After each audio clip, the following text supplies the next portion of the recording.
Hello.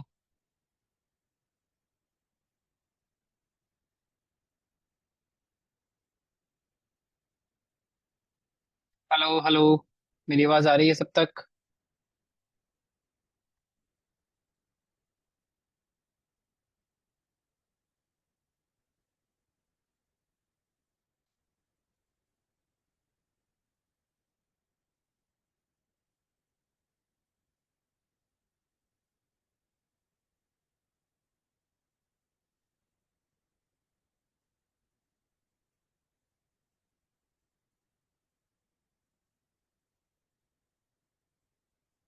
Right.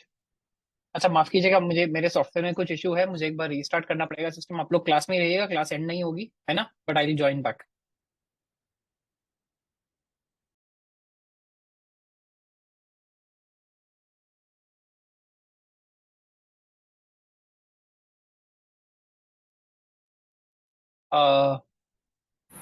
क्या मेरी आवाज वापस आ रही है?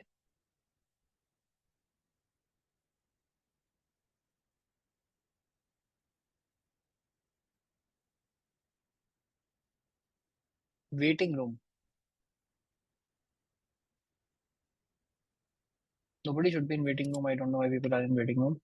Anyway, just give me 1 second.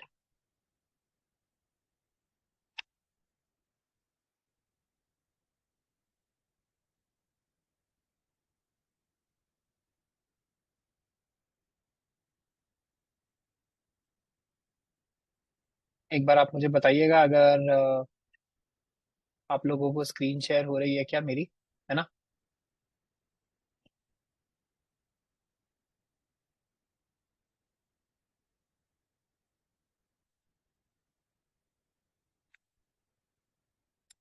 आज स्क्रीन साफ दिख रही है क्या लोगों को?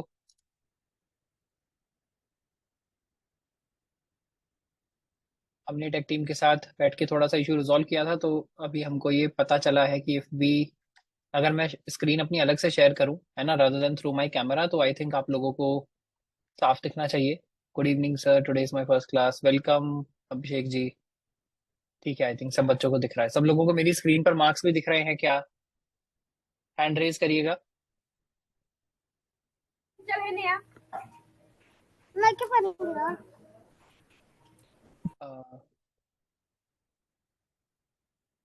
आई डोंट नो सूरजीत जी को बार बार वेटिंग रूम में क्यों डाल रहा है।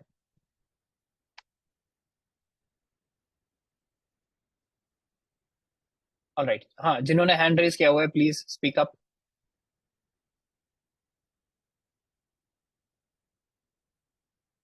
क्या लोग अनम्यूट नहीं कर पा रहे हैं अपने आप को? प्लीज।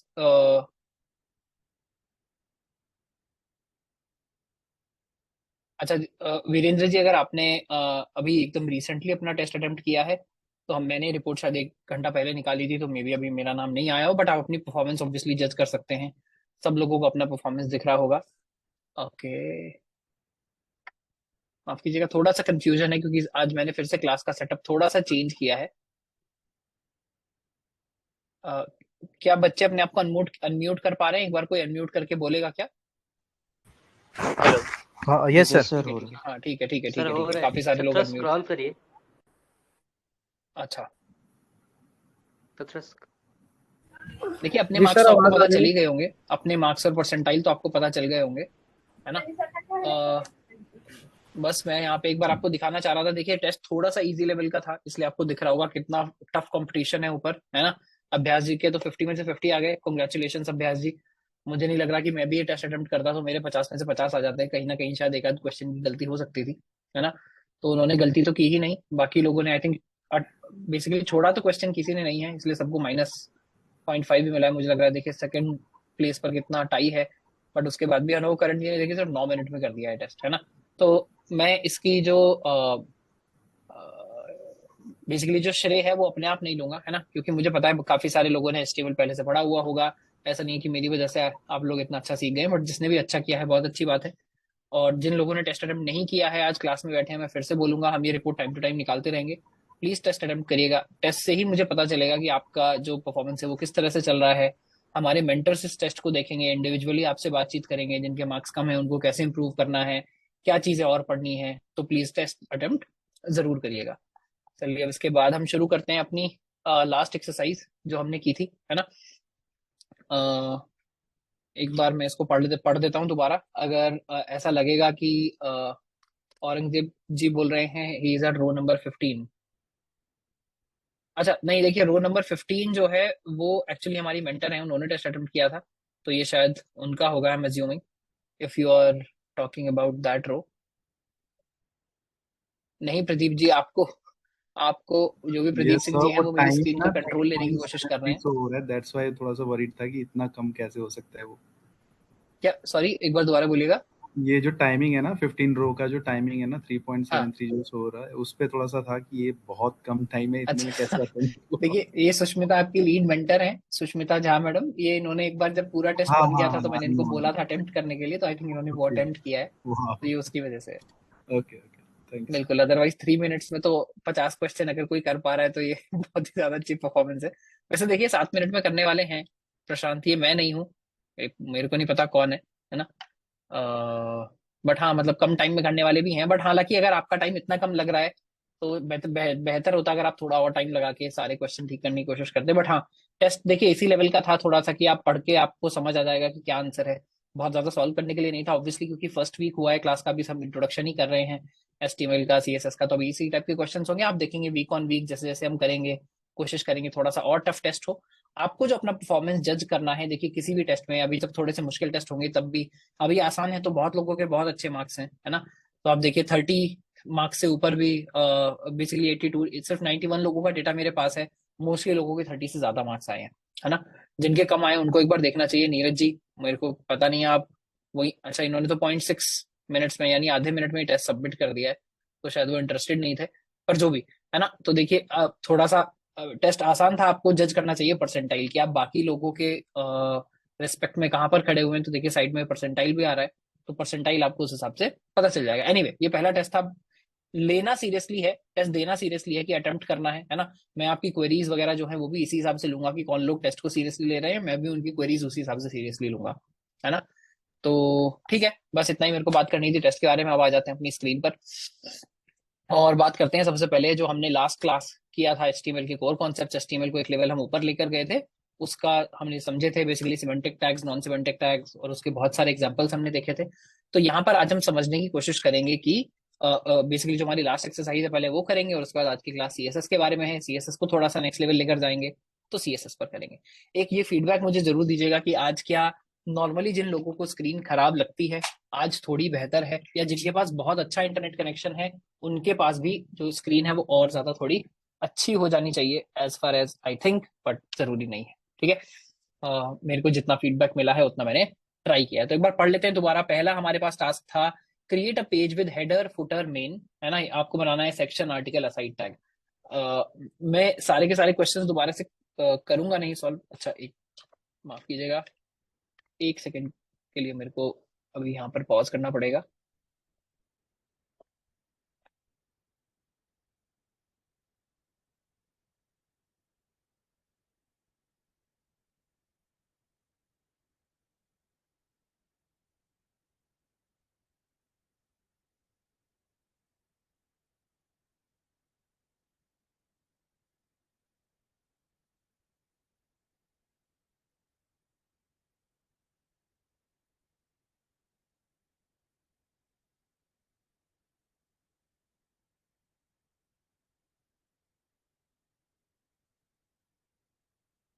हाँ, आई एम बैक, सॉरी। अच्छा लोग बोल रहे हैं कि आज बेटर क्वालिटी है तो बहुत अच्छी बात है, पर देखिए मेरा समहाउ पेन टैब नहीं चल रहा है जूम के साथ, तो मैं वो अगली क्लास में देखूंगा। अभी मैं माउस का यूज करता हूँ। तो देखिए हम क्या बोल रहे हैं यहाँ पर। पहला है कि हमको पेज बनाना है। देखिए हमने ऑलमोस्ट पूरा का पूरा क्लास के अंदर ही सॉल्व किया था। हेडर बनाना, फुटर बनाना, मेन बनाना, और मेन के अंदर क्या क्या बनाना, सेक्शन बनाना, आर्टिकल बनाना, असाइड टैग, इनका बस यूज करना है ना। तो मैं इसको छोड़ देता हूँ। Number 2, make sure the project from level 3 has correct folder structure. अच्छा मैंने थोड़ा सा ध्यान नहीं दिया, आपको याद नहीं है, बट बेसिकली जितने भी हमने प्रोजेक्ट किए हैं उसमें क्या है, करेक्ट फोल्डर स्ट्रक्चर बस हो, आपको इतना ध्यान देना है। फोल्डर स्ट्रक्चर के बारे में हमने बात की थी, नोट्स में लिखा हुआ था क्या फोल्डर स्ट्रक्चर है, मोस्टली हमने वही यहाँ पर फॉलो किया है। उसके बाद क्या बोल रहे हैं, create groupings of multiple tags using div.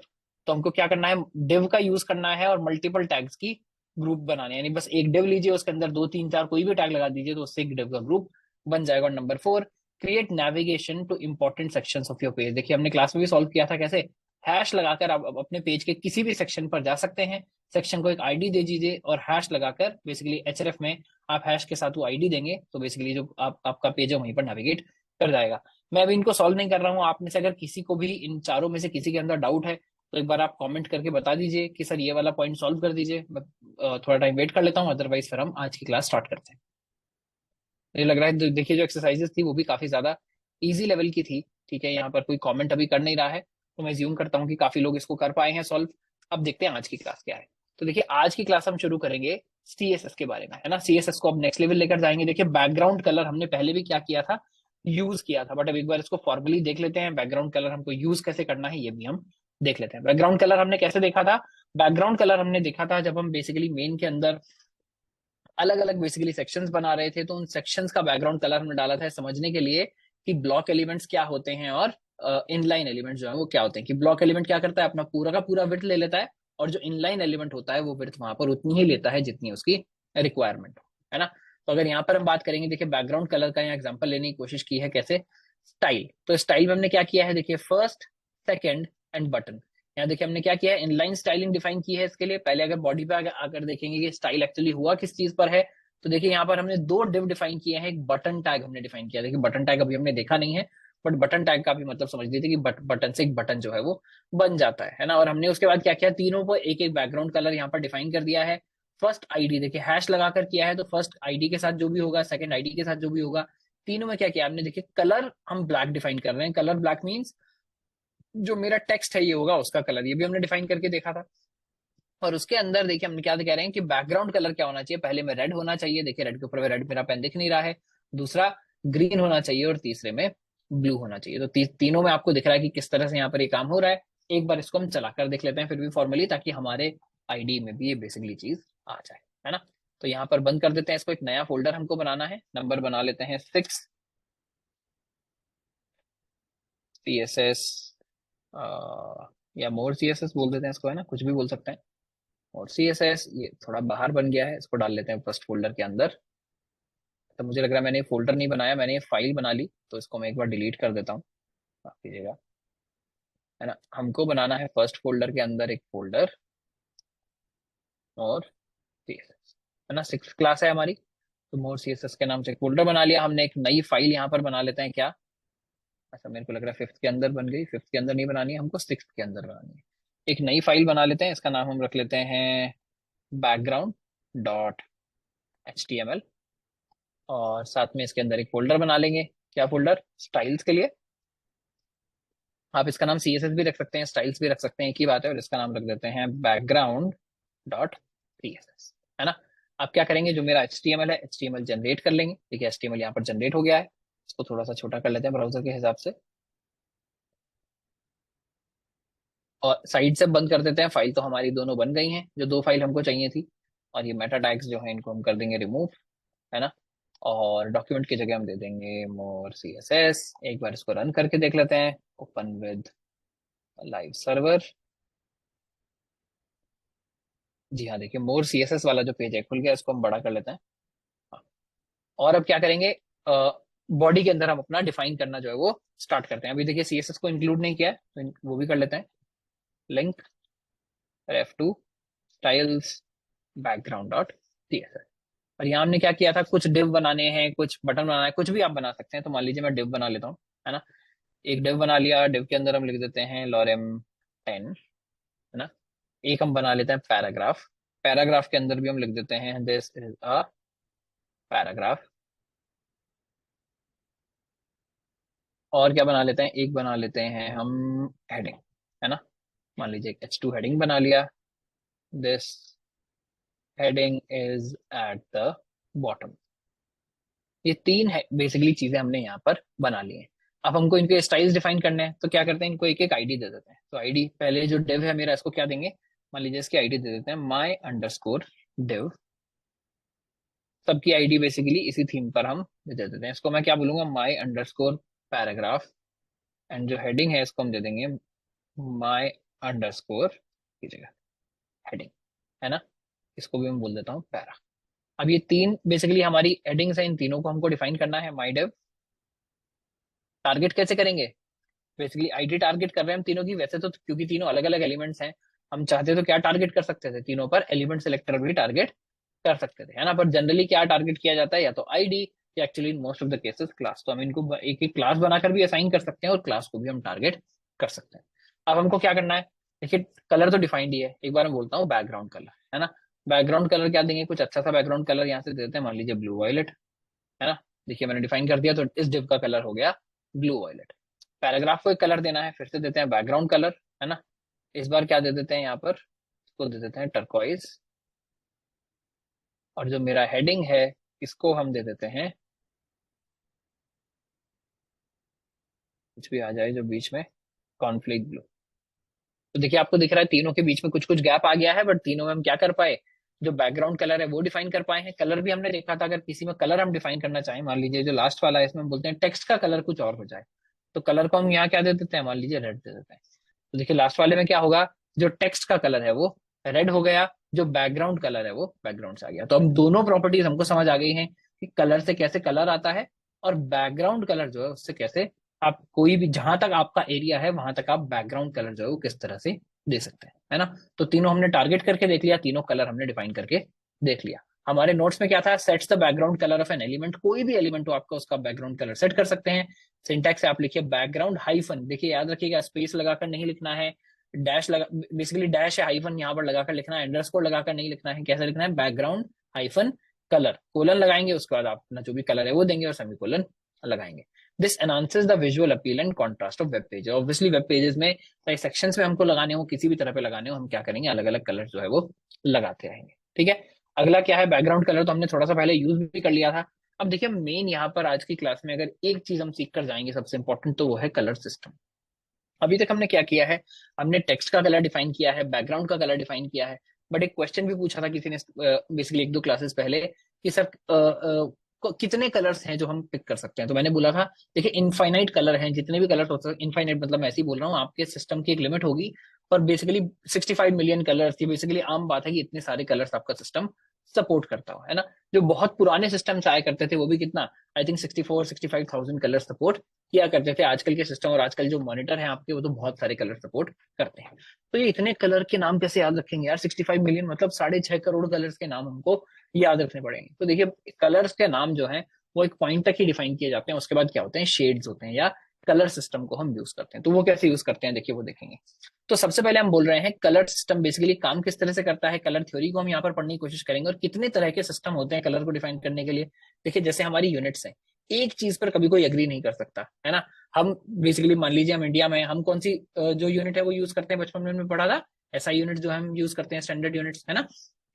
तो हम मान लीजिए वेट लेते हैं किलोग्राम में, डिस्टेंस देखते हैं मीटर्स में, किलोमीटर्स में, हम ये सब नापते हैं। आप अमेरिका में जाएंगे वो क्या लिक्विड नापते हैं, वो गैलन्स में, डिस्टेंस देखते हैं माइल्स में, है ना। तो क्या है, वहां पर कोई और सिस्टम है मेजर करने का, यहाँ पर कोई और सिस्टम है। इसी तरह कलर में भी क्या है, बहुत सारे सिस्टम है सेम कलर को डिफाइन करने के लिए। ऐसा नहीं कि कलर अलग अलग है, कलर हर सिस्टम में कितने होंगे, जितना आपका जो भी बेसिकली ऑपरेटिंग सिस्टम है या जो हार्डवेयर है वो सपोर्ट करता है। मान लीजिए 6.5 करोड़ में एक एग्जाम्पल लेकर चल रहे हैं, तो हर कलर सिस्टम 6.5 करोड़ ही कलर सपोर्ट कर रहा है, बट उस कलर को रिप्रेजेंट करने के, उस कलर को पिक करने के, उस कलर को लिखने के तरीके अलग अलग हैं।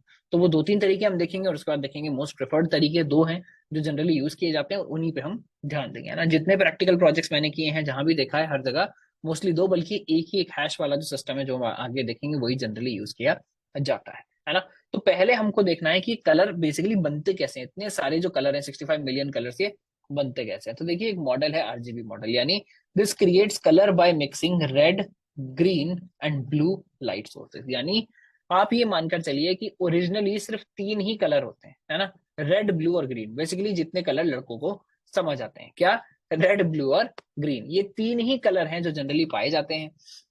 और इन 3 कलर को अलग अलग तरह से मिला के हम और कलर्स को बना सकते हैं। देखिए कलर मिलाने के भी 2 अलग अलग तरीके हैं।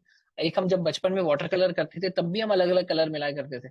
ये सारे कलर अपने बच्चे के, बेसिकली अपने घर में छोटे भाई बहन के वाटर कलर्स मत मिला दीजिएगा कि सर मैंने रेड, ब्लू और ग्रीन मिलाया, तो सर आपके डायग्राम के हिसाब से तो रेड, ब्लू और ग्रीन मिला के व्हाइट बन जाना चाहिए था, बट मेरे पास तो व्हाइट नहीं बना, ये तो कुछ और बन गया।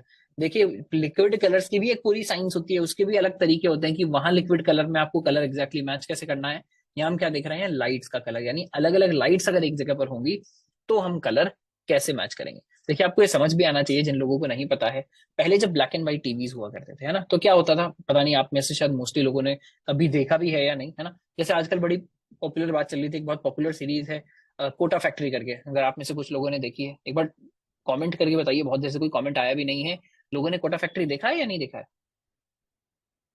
मैं वेट कर रहा हूँ, यस यस यस देखा है, ठीक है। तो अच्छा कुछ लोगों ने नहीं देखा है, बहुत अच्छी बात है अगर आप पढ़ाई भी कर रहे हैं तो।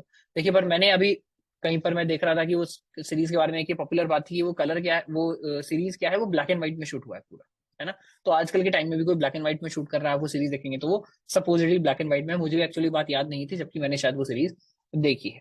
तो मैं पॉइंट क्या बोल रहा था, हम आ जाते हैं वापस अपने कलर सिस्टम पर कि कोटा, अब कोटा फैक्ट्री के सपने मत देखने लग जाना, उसके कैरेक्टर्स मत याद करने लग जाना, हमको क्या देखना है, हमको अपना कलर सिस्टम देखना है। मैं बस आपको ये बता रहा था कि पहले जब ब्लैक एंड व्हाइट होता था तो सिर्फ ब्लैक के शेड्स होते थे, यानी दो कलर होते थे, एक व्हाइट एक ब्लैक।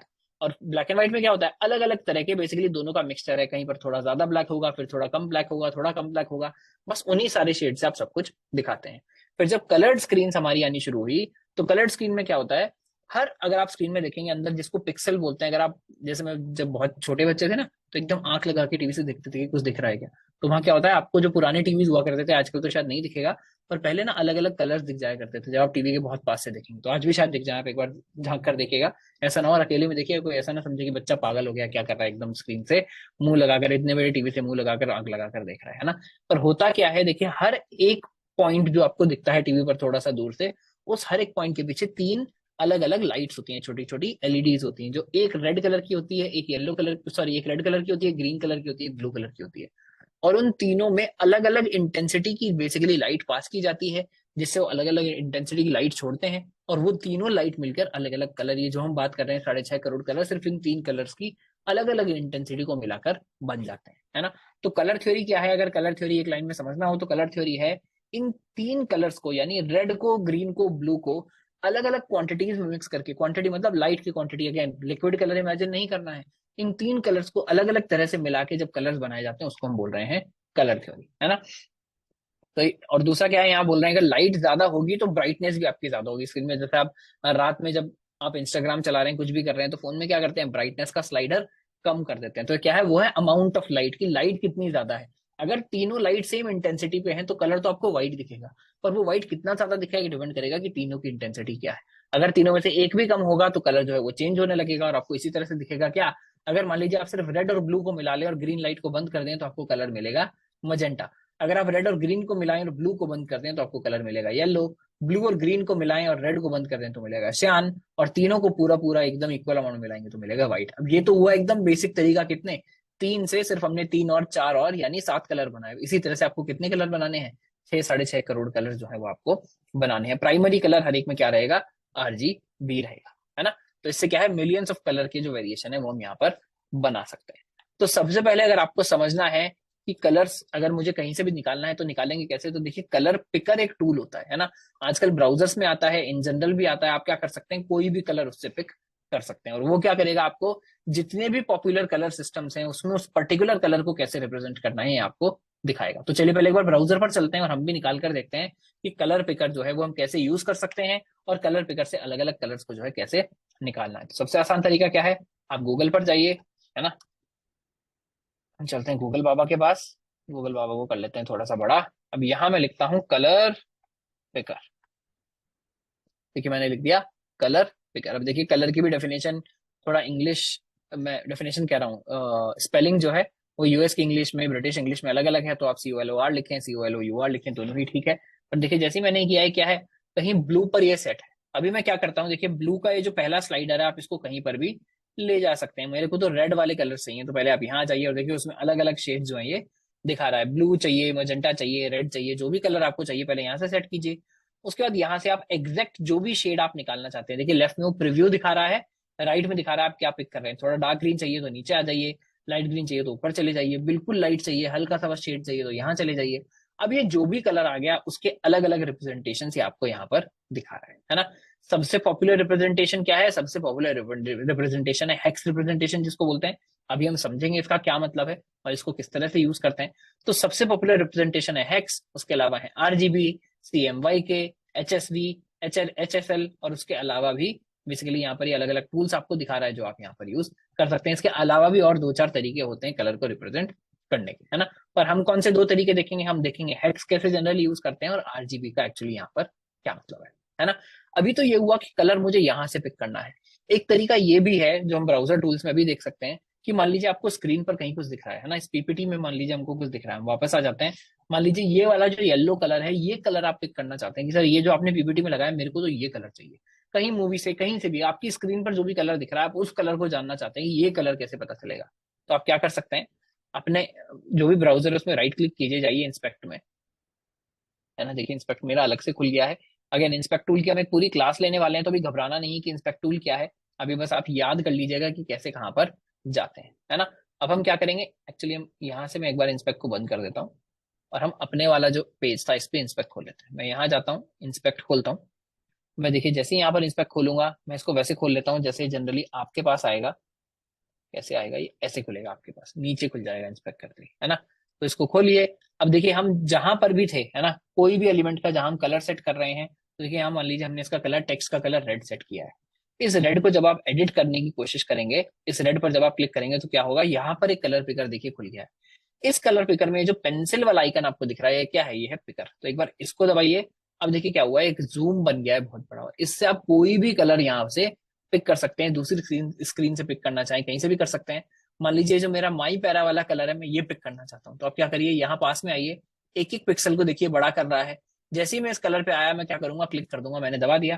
देखिए क्या हुआ, हमारा ये वाला जो टेक्स्ट का कलर है ये भी यही वाला कलर फिलहाल के लिए हो गया है। इसने बता दिया कि भाई इसका हैश कोड क्या है। अगर आपको ये कलर यूज करना है तो कलर के नाम की जगह आप क्या लिख दीजिए, #D7BA7D। आप जहां पर भी ये लिख देंगे वहां क्या होगा, यही वाला कलर आना शुरू हो जाएगा। अभी देखिए क्या है, ये चेंज इसने यहाँ पर कर दिया। अगेन हम ये अपनी टूल्स की क्लास में समझेंगे, बट ये क्या है, ये टेम्परेरी चेंज है। आप इसको दोबारा से रिफ्रेश करेंगे तो कलर चेंज हो जाएगा। तो हमको कहाँ कर चेंज करना पड़ेगा, यहाँ रेड की जगह अगर हम लिख देंगे #D7BA7D तो क्या होगा, देखिए मेरा कलर वही वाला हो गया जो यहाँ माई पैरा का कलर है। और यहाँ पर भी आपके आईडी के अंदर भी क्या कर रहा है, हर कलर जब आप सेट करते हैं तो उसका एक छोटा सा प्रीव्यू दिखाता है। चाहे आप नाम वाले कलर सेट करें चाहे आप बिना नाम के सेट करें, क्या दिखाता है यहाँ पर, प्रीव्यू दिखाता है हर कलर का। तो यहाँ हमको प्रीव्यू भी दिखा रहा है कि देखिए यही वाला कलर, जो ये वाला कलर है, ये यही वाला कलर यहाँ पर आपका सेट हो गया है ना। तो कलर थ्योरी मोटा मोटा हमको समझ आ गया। कलर सिस्टम क्या है, बेसिकली कलर पिकर से हमको कैसे यूज करना है ये हमको समझ आ गया। उसके बाद हम देखेंगे सबसे पहले RGB मॉडल ऑफ कलर क्या होता है ना। ये सबसे बेसिक है, सबसे आसान है समझने में, और इस RGB की मदद से उसके बाद हम समझेंगे कि हेक्स कलर क्या होता है। एक बार मैं यहाँ पर पॉज कर लेता हूँ, अगर किसी का कोई डाउट है, कोई कंफ्यूजन है, दुविधा है तो पूछ सकता है।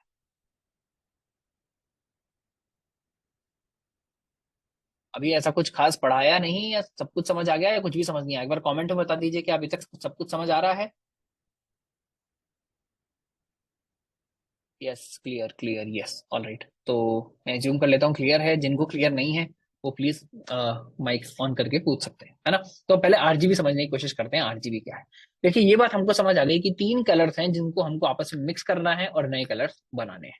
तो तीनों कलर की इंटेंसिटी क्या होगी, बस यही पूरा गेम है ना। तीनों कलर हमको अलग अलग इंटेंसिटी में मिलाना है और नया कलर हमको बनाना है। तो यहाँ हम क्या करेंगे, RGB क्या करता है, RGB का अगर फुल फॉर्म आप समझने की कोशिश करेंगे, RGB is nothing but red, green and blue, है ना।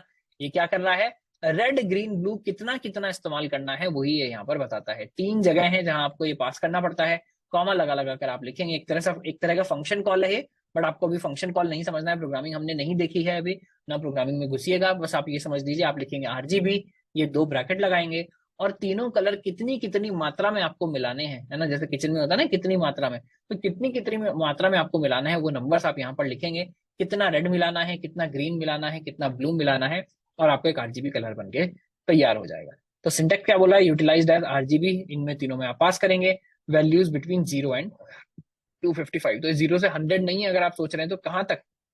अगर रेड बिल्कुल भी यूज नहीं करना है तो क्या होगा, वैल्यू 0 होगा। अगर मैक्सिमम रेड यूज करना है तो वैल्यू मैक्सिमम होगा 255। ये 0 से 255 क्यों है, क्योंकि 8 बिट में जनरली ये सेव किया जाता है। 8 बिट से 255 पर कैसे पहुंचे, अगेन ये प्रोग्रामिंग में अभी आपको नहीं घुसना है, बस आपको ये समझना है कि 0 to 255 जो है वो ये नंबर हो सकता है। तो मैं RGB लिखूंगा, अगर मान लीजिए मैं तीनों में लिख दूं 0 0 0, है ना। अगर तीनों कलर मैंने ऑन ही नहीं किया, यानी टीवी की मान लीजिए LED है और वो तीनों अभी बिल्कुल बंद है, उनमें बिजली पास नहीं हो रही है, तो कौन सा कलर बनेगा एक बार कमेंट करके बताइए। अगर तीनों में RGB, तीनों में अगर मैं 000 लिख दूंगा तो आपके हिसाब से कौन सा कलर बनेगा? देखिए हृदय जी बोल रहे हैं ब्लैक कलर बनेगा, है ना, काफी सारे लोग बोल रहे हैं ब्लैक कलर बनेगा, बिल्कुल। यानी अगर लाइट्स ही ऑफ है, तीनों लाइट्स ऑफ है, तो आपको क्या दिखेगा? ब्लैक कलर दिखेगा। तो इस समय मेरी स्क्रीन पर अगर आप ये बाकी सारे पिक्सल्स देख रहे हैं जो ब्लैक हैं, यानी इस समय इनको क्या कलर पास किया गया है? इनको पास किया गया है 0,0,0। और अगर मैं इनमें तीनों में फुल फुल तीनों को ऑन कर दूं, 255 255 255, तो कौन सा कलर बनेगा कमेंट करके बताइए। तो देखिए व्हाइट कलर बनेगा, बिल्कुल सही बात है। तो कौन सा कलर बनेगा? व्हाइट बनेगा। तो अगर तीनों एलईडीज बिल्कुल पूरी पूरी जली हुई हैं तो व्हाइट बनेगा, और तीनों बिल्कुल बंद हैं तो ब्लैक बनेगा। और बीच के जो भी कॉम्बिनेशन है वो हम बना सकते हैं। तो देखिए एक बार वापस अगर हम जाएं और हम दोबारा जाकर देखें कलर पिकर, तो जब हम कलर पिकर हमने गूगल किया था तो देखिए हम कोई भी कलर जब सेट कर रहे हैं तो RGB का वैल्यू देखिए लेफ्ट में, ये RGB का वैल्यू दिख रहा है ना। इसको मैं और थोड़ा सा बड़ा कर देता हूँ। हम जब भी कोई कलर पिक कर रहे हैं तो देखिए RGB का अलग अलग वैल्यू बता रहा है। देखिए कलर हमको ग्रीनिश दिख रहा है, तो ये बोल रहा है इसमें 0 to 255 में से 64 रेड यूज करिए। ग्रीन देखिए 255 में से 235 इसने यूज कर लिया, कितना ज्यादा ग्रीन यूज कर लिया। और ब्लू इसने यूज किया है 52। ये बोल रहा है अगर आप इन तीन कॉम्बिनेशन में मिलाएंगे तो RGB में ये वाला जो आपको लाइट ग्रीन कलर मिल रहा है अभी वो यहाँ पर मिल जाएगा, है ना। अब मान लीजिए मैं बिल्कुल रेड पर पहुंच गया, तो देखिए अब रेड वाला पोर्शन बढ़ गया है 235, ग्रीन हो गया है 52, ब्लू भी हो गया है 52। ऐसे ही आप कोई भी कलर जो भी यहाँ से पिक करेंगे आपको कॉम्बिनेशन समझ आ जाएंगे। देखिए एकदम, तो वापस फिर हम रेड पर चले गए तो फिर से रेड ज्यादा हो गया, है ना। तो आप यहाँ ब्लू पर जाएंगे तो देखिए इस बार ब्लू ज्यादा हो गया, रेड और ग्रीन दोनों कम हो गए। इनको ऑब्वियसली आप एब्सोल्यूट जीरो भी कर सकते हैं यहाँ पर, तो ये आपको उल्टा भी कर सकते हैं। आप यहाँ पर भी चेंज करेंगे तो ये आपको इधर एग्जैक्ट कलर बनाकर दिखा देगा कि अगर आपने 00235 किया है तो ये ब्लू आएगा, अगर 001 किया है बस तो देखिए ऑलमोस्ट ब्लैक आ रहा है, 00255 करेंगे तो ये क्या हो गया? एकदम कंप्लीट ब्लू। यानी अगर आप बाकी दो को जीरो कर दें, एक को पूरा कर दें, तो क्या है? ये वही वाला कलर है, फिर तो ब्लू ही बचा। आप ग्रीन को 255 कर देंगे, इसको जीरो कर देंगे, तो क्या बचेगा? सिर्फ यहाँ पर ग्रीन बचेगा। अगर मैं इसको 255 कर दूं तो एकदम ये है एकदम एब्सोल्यूट ग्रीन। और अगर मैं इसको 255 कर दूं और इसको जीरो कर दूं तो क्या बचेगा? Only red. और इसके बीच के क्या है? इसके बीच में है सारे के सारे अदर कॉम्बिनेशन, है ना। तो RGB सिस्टम हमको समझ आ गया कैसे रेड ग्रीन ब्लू का कॉम्बिनेशन हम इसको यूज कर सकते हैं। तो अगर हम अपने एक बार कोड में इसको करके देखेंगे तो बैकग्राउंड कलर में हम क्या पास कर सकते हैं? RGB, कोई भी वैल्यूज यहाँ पर पास कर सकते हैं और उसके उसका क्या होगा? जो कलर है वो आपको यहाँ पर दिखने लगेगा। एक बार इसको जल्दी से इंप्लीमेंट करके देख लेते हैं, है ना। तो मान लीजिए यही जो हमने कलर्स डिफाइन किए हैं इसको मैं क्या कर देता हूँ, फिलहाल के लिए कर देता हूँ कॉमेंट, है ना। और ये जो पूरा है इसको मैं वापस कर लेता हूँ पेस्ट। यानी हम क्या करेंगे, हम यहाँ पर सेम वही तीन अपने कलर रखने वाले हैं। यही तीन मुझे यहाँ पर कलर दिख रहे हैं, इसको मैं कर लेता हूँ रिफ्रेश, है ना। अच्छा अब ये हमने यहाँ पर डिफाइन किया है, इन तीनों को हम कर लेते हैं रिमूव। तो मैं यहाँ क्या करूंगा, यहाँ डिफाइन कर देंगे आप RGB। और कैसे? देखिए जैसे मैंने RGB लिखा इसने पूरा का पूरा खुद से डिफाइन कर दिया कि रेड कितना, मैंने बोला मान लीजिए 0, ग्रीन कितना 0, ब्लू कितना 0। तो देखिए क्या हुआ, यहाँ बैकग्राउंड कलर मेरा हो गया है ब्लैक। तो मैं इन तीनों को यहाँ पर क्या कर लेता हूँ, इन तीनों जगह पहले यही कॉपी पेस्ट कर देता हूँ कलर्स की जगह। तो बोल रहा हूँ हर जगह आप क्या कर दीजिए, हर कलर की जगह आप RGB 000 को कर दीजिए। तो मैंने जब कर दिया देखिए सब कुछ ब्लैक हो गया, टेक्स्ट का कलर भी ब्लैक हो गया, बैकग्राउंड कलर भी ब्लैक हो गया, सब कुछ यहाँ पर ब्लैक हो गया। अब मैं क्या कर सकता हूँ, कुछ भी डिफाइन कर सकता हूँ। मैंने क्या यहाँ पर 255 दे दीजिए, तो यहाँ बैकग्राउंड कलर क्या हो गया? रेड हो गया। यहाँ पर मैं दे दूं 255 तो यहाँ क्या हो गया? बैकग्राउंड कलर यहाँ ग्रीन हो गया। एक यहाँ से अच्छा सा कलर पिक कर लेते हैं कोई भी जो दूसरी टैब में हमने खोला था। यहाँ से मैं क्या करता हूँ, मान लीजिए हम आ जाते हैं इसमें, ये वाला जो कलर है यही मैं पिक कर लेता हूँ। तो इसके लिए मुझे क्या करना है, 0 255 251, इसको मैं कॉपी कर लेता हूँ। यहाँ वापस आ जाते हैं और ये लास्ट वाला जो कलर है इसके बैकग्राउंड कलर में मैं लगा देता हूँ क्या, 0 255 251। देखिए बैकग्राउंड में यही कलर आ गया जो भी हम वहां से चूज करके आए थे। तो आपको ये समझ आ रहा है कलर थ्योरी मैं ज्यूम कर रहा हूँ। अगेन आज की मेन क्लास में अगर आपको एक बात समझनी है तो ये समझनी है कि कैसे आप मन चाह कोई भी कलर पिक करेंगे, कैसे उस कलर को समझेंगे कि इसका समझना क्या है। वैसे तो अगर समझ नहीं भी आ रहा है आपको बस ये समझ आना चाहिए कि रेड ग्रीन ब्लू तीन वैल्यूज ये हैं, ये तीन वैल्यूज मुझे यहाँ पर लाकर डालनी है। जहां भी मैं कलर लगा रहा हूँ, बैकग्राउंड कलर लगा रहा हूँ, और भी अगर कलर हम कहीं पर यूज करेंगे, RGB लिखूंगा, ब्रैकेट लगाऊंगा, वही कलर मेरी चीज पर आ जाएगा। जैसे हमने बैकग्राउंड किया है ऐसे आप इसके लिए भी कर सकते हैं। मान लीजिए रेड ग्रीन ब्लू है, मैं यहाँ क्या करता हूँ, इस 0 की जगह कर देता हूँ इसको 100, है ना। तो ये क्या हुआ, देखिए माई हेडिंग में जो कलर एकदम डार्क ब्लू हो गया है, क्योंकि हमने क्या किया है, ब्लू यूज किया है बट कम यूज किया है। 255 कर देंगे तो क्या होगा, एकदम नॉर्मल ब्लू हो जाएगा, यानी एकदम एब्सोल्यूट ब्लू हो जाएगा।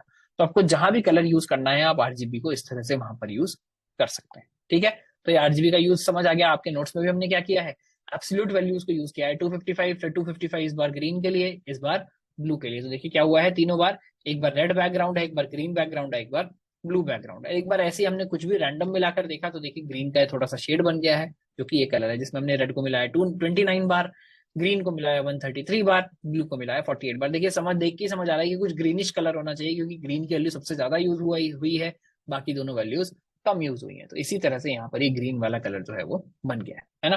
तो ये उम्मीद कर रहा हूँ आपको समझ आया कि आरजीबी मॉडल क्या है। अब आ जाते हैं हेक्स मॉडल पर। ये वो मॉडल है जो सबसे ज्यादा एक्चुअली यूज किया जाता है ना।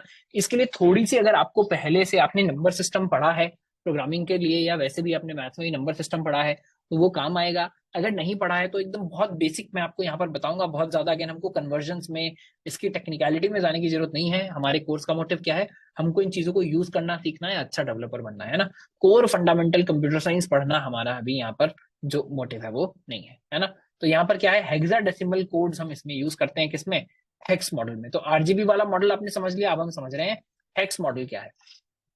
तो हेक्स मॉडल में हम करते हैं represents colour using hexadecimal values consisting of 6 digits combined from numbers and letters A to F. देखिए मैं अगर बेसिक आपको नंबर सिस्टम समझाने की कोशिश करूं तो होता यह है कि जब आप, मान लीजिए हम कंप्यूटर साइंस की बात कर रहे हैं, कंप्यूटर हर चीज में क्या समझता है, या तो लाइट आ रही है या नहीं आ रही है।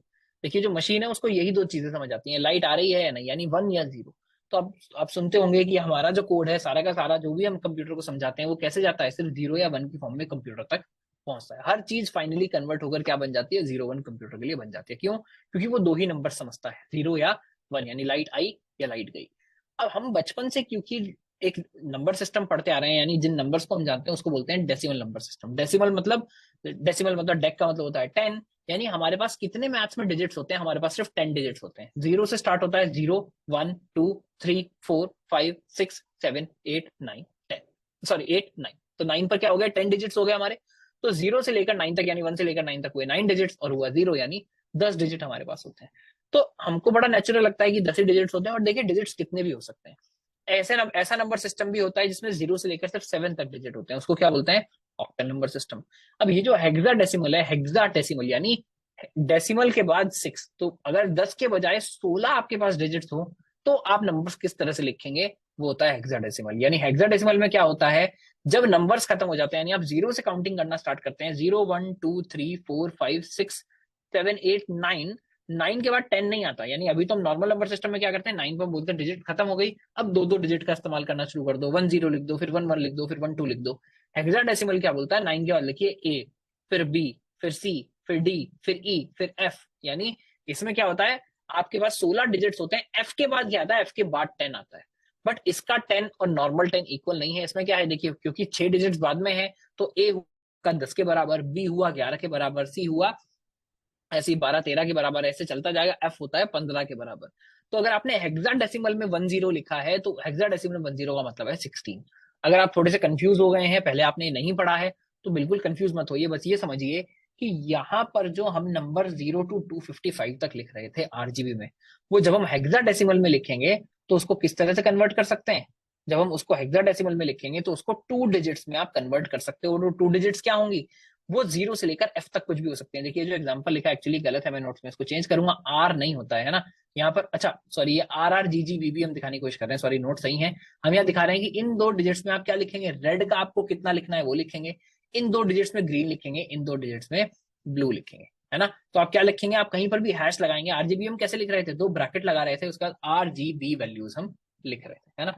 देखिए यहाँ पर भी कोई पोस्ट कर रहा है, रिदोई जी पोस्ट कर रहे हैं चैट्स में, या कि डेसिमल और हेक्साडेसिमल का अगर आपको कन्वर्जन करना है तो किस तरह से आप देख सकते हैं। 8 is 8, 9 is 9, 10 is A, 11 is B। एक बार इसको मीटिंग चैट को यहाँ ले आता हूँ, जो लोग चैट देख नहीं रहे हैं, है ना। तो देखिए क्या हो रहा है, 13 is D।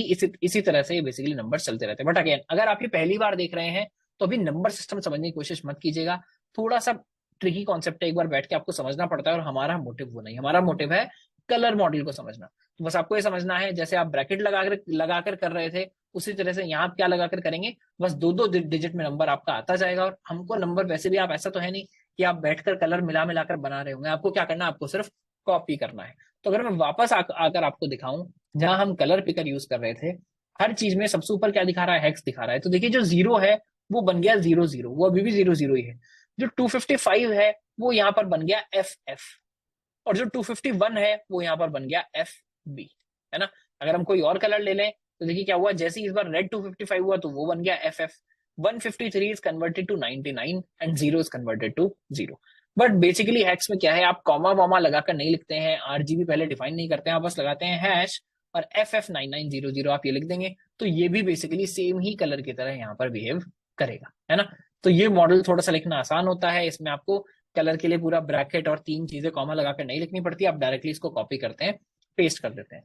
तो मान लीजिए मुझे यहाँ पर एक कोई कलर यहाँ पर रिप्लेस करना हो, तो एक कलर में यहाँ कौन सा रिप्लेस कर लेता हूँ, मान लीजिए जो येलो टाइप खुला था यही कलर ले लेते हैं। हेक्स में इसने बोला ये वैल्यू है, यहाँ से मैंने इसको कॉपी कर लिया और ये जो ब्लू था इसकी जगह पे मैंने इसको पेस्ट कर दिया। तो ये पूरा RGB वगैरह लिखने की जरूरत नहीं है, मैं क्या लिखूंगा, हैश का मतलब है कि हम हेक्सा मॉडल यूज कर रहे हैं, हैश FFE600, ये कलर मैंने सेट कर दिया। जैसे CSS में आऊंगा देखिए क्या हुआ, मेरा जो फोरग्राउंड कलर था यानी मेरा जो टेक्स्ट का कलर था वो यहाँ पर चेंज हो गया है, और ये जो कलर हमने पिक किया था ये हो गया है ना। तो इसमें क्या होता है, इजी कलर मैचिंग है, facilitates easy colour matching with graphic design tools and branding colours. Web standards में वाइडली सपोर्टेड होता है हर जगह, इसलिए कोई स्पेशल चीज लिखने की जरूरत नहीं होती, हैश से ही बस ये पता चल जाता है कि भाई जो हमारा हेक्स मॉडल है वो यहाँ पर सपोर्टेड है, वो यहाँ पर यूज हो रहा है ना। आपके देखिए कोडिंग एग्जांपल में भी हमने बिल्कुल सेम एग्जांपल यहाँ पर भी लिया है। अगर यहाँ पर रेड रिप्रेजेंट करना है तो हमने क्या किया, FF0000, अगर ग्रीन करना है तो 00FF00, और ब्लू करना है तो 0000FF, यानी मिनिमम वैल्यू है यहाँ पर 0, मैक्सिमम वैल्यू है FF। इसी तरह से अगर आप यहाँ देखेंगे तो यहाँ हमने कोई एक रैंडम कलर लिया है, इसमें क्या है, हैश 402A-E9, और ये कलर क्या है, ये कलर भी हमने यहाँ पर दिखा दिया। तो ये है हमारा हेक्स कलर मॉडल, है ना।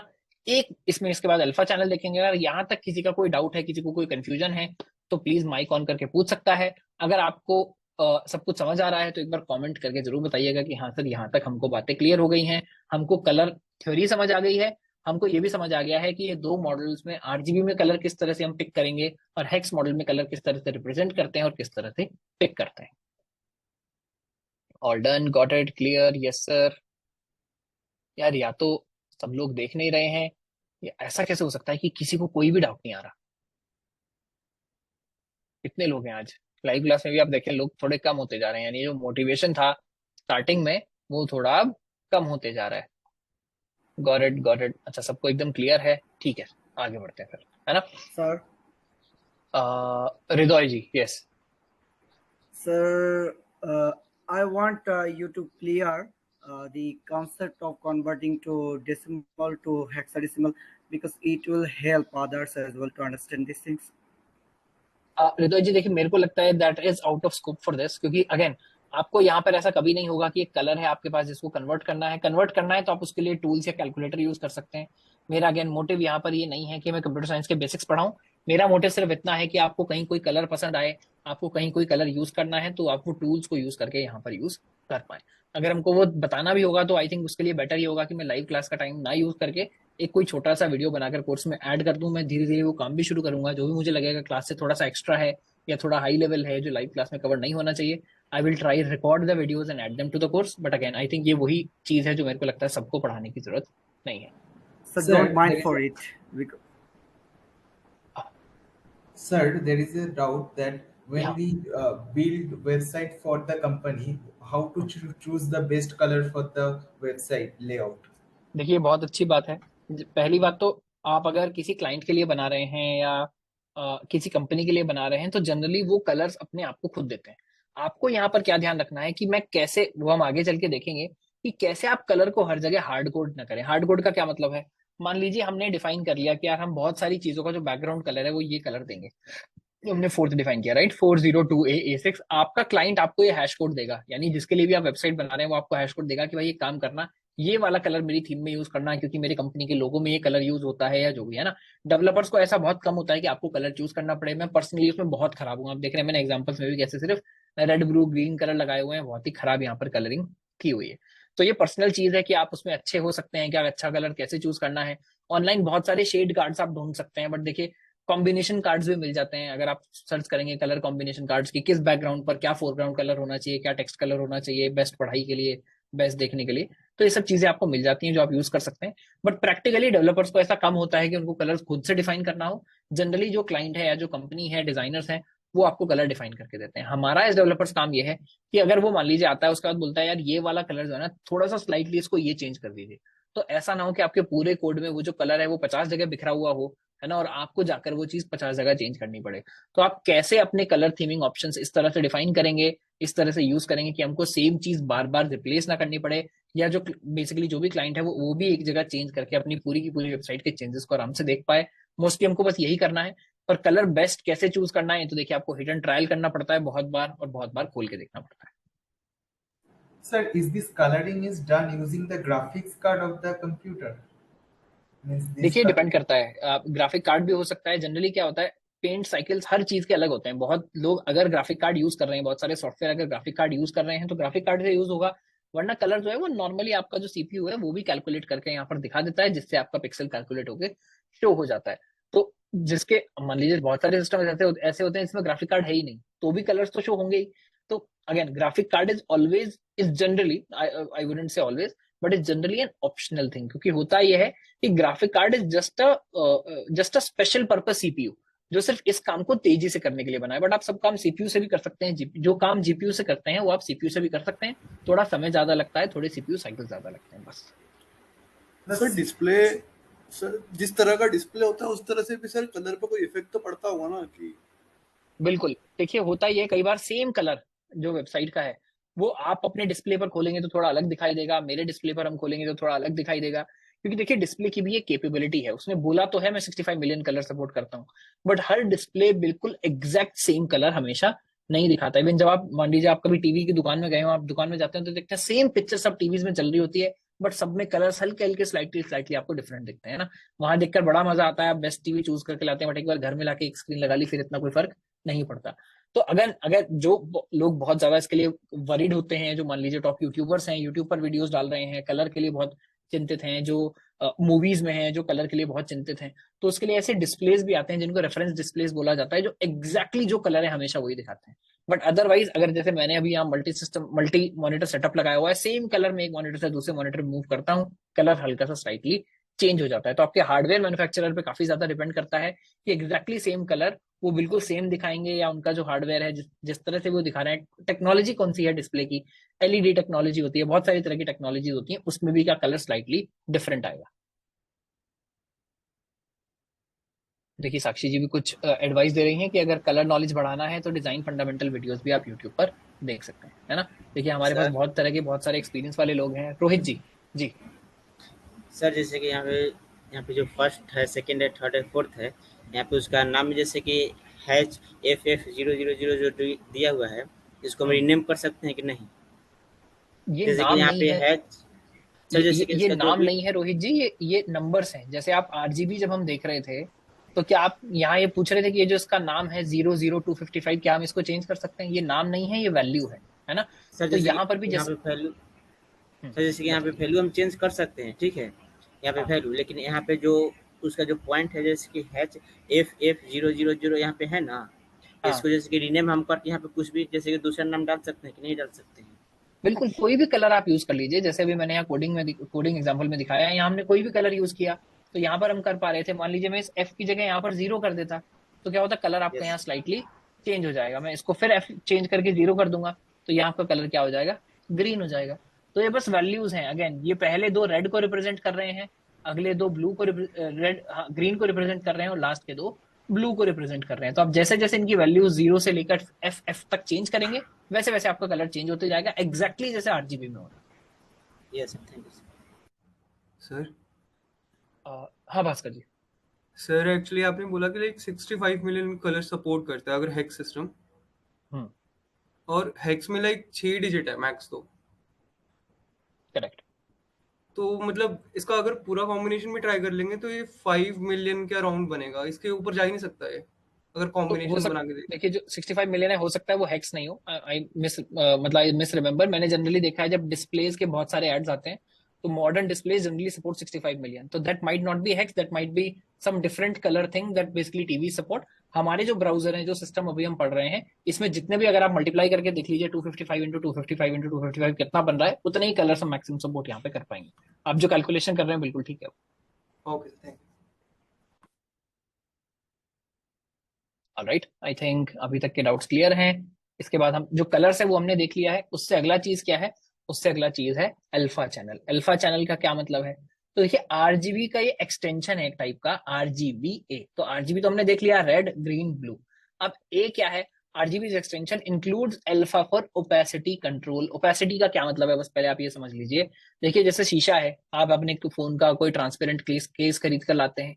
जब नया लाते हैं तो क्या होता है, बिल्कुल आर पार उसके दिखाई देता है। धीरे धीरे वो क्या होता है, आपके फोन का केस पीला पड़ने लगता है, आपके जो गाड़ी की शीशे हैं वो गंदे होने लगते हैं अगर आप उनको साफ ना करें। तो क्या होता है, बेसिकली लाइट जो है वो पूरी पास नहीं हो पाती। आपने जैसे ट्रांसपेरेंट, ट्रांसलूसेंट ये टर्म सुने होंगे। ट्रांसपेरेंट का मतलब होता है पूरी लाइट पास हो रही है, ट्रांसलूसेंट का मतलब है पूरी लाइट पास नहीं हो रही, कम पास हो रही है। वही बेसिकली सेम कॉन्सेप्ट यहाँ पर भी यूज होता है, किस चीज में? ये दिखाने में कि कौन सी चीज ट्रांसपेरेंट है, ओपेसिटी है, कौन सी चीज ओपेक है। तो यहाँ पर क्या होगा, जो चीज कंप्लीटली ट्रांसपेरेंट है यानी 0 0 है, वो आपको दिखाई नहीं देगी। हमने कलर देखिए यूज किया है, यानी हम यहाँ क्या डिफाइन कर रहे हैं, आरजीबी ए में एक चौथा पैरामीटर भी आ जाएगा। आरजीबी में हम क्या कर रहे थे, सिर्फ 3 कलर डिफाइन कर रहे थे, रेड ग्रीन ब्लू। अब हम ओपेसिटी भी डिफाइन करेंगे। तो मैं क्या बोल रहा हूं, मैंने यहाँ बोला है तो रेड कलर, बट 0 का मतलब है कि कंप्लीटली ट्रांसपेरेंट है। तो अगर है रेड कलर और कंप्लीटली ट्रांसपेरेंट है तो होगा क्या, वो बेसिकली आपको जो भी उसका बैकग्राउंड है, यानी पीछे क्योंकि व्हाइट है तो आपको यहाँ पर व्हाइट ही दिखाई देगा। उसके बाद हम क्या बोल रहे हैं, है तो रेड कलर बट सिर्फ 20% ही दिखना चाहिए, बाकी उसका बैकग्राउंड जो भी है वो दिखना चाहिए। तो यहाँ पर क्या हो रहा है, बहुत हल्का रेड आपको दिख रहा है, बाकी व्हाइट ही दिख रहा है क्योंकि पीछे व्हाइट है। जैसे जैसे हम ओपेसिटी बढ़ाते जाएंगे वैसे वैसे आपका कलर जो है, जो भी इसका इफेक्ट है वो स्ट्रांग होते जाएगा और जो बैकग्राउंड में है वो हल्का होते जाएगा। 1 का मतलब है ओपेसिटी सिर्फ कहां से कहां तक मूव करेगी, 0 से 1 तक मूव करेगी। 1 का मतलब है कंप्लीटली ओपेक। ओपेक मतलब जैसे आप कोई लकड़ी देख रहे हैं, क्या लकड़ी के आर पार दिखाई देता है? नहीं। तो लकड़ी यहाँ पर क्या होगा, 1 पर होगा। अगर आप शीशा देख रहे हैं, शीशा मतलब ग्लास देख रहे हैं जिसके आर पार आपको दिखाई दे रहा है, जैसे विंडो का ग्लास होता है, तो यहाँ क्या होगा, वो होगा 0 पर, यानी उसके बिल्कुल आर पार दिखाई देता है। और जो आपका लकड़ी आप देख रहे हैं या दीवार देख रहे हैं वो क्या है, 1.0 पर। और बीच में जो अलग अलग शेड्स हैं ये क्या है, ओपेक है। आपने देखा होगा गाड़ियों में भी लोग हल्की सी फिल्म लगा लेते हैं, आजकल गर्मी भी इतनी हो रही है दिल्ली में, तो कि क्या होता है, उससे थोड़ा सा धूप जो है वो बाहर रहती है, सारी धूप अंदर नहीं आती। और उससे क्या होता है, हल्की सी विजिबिलिटी भी आपकी हैम्पर हो जाती है। तो वो भी क्या करता है, ओपेकनेस, आप वहां पर कितनी ट्रांसपेरेंसी है वो आप चेंज करने की कोशिश कर रहे हैं।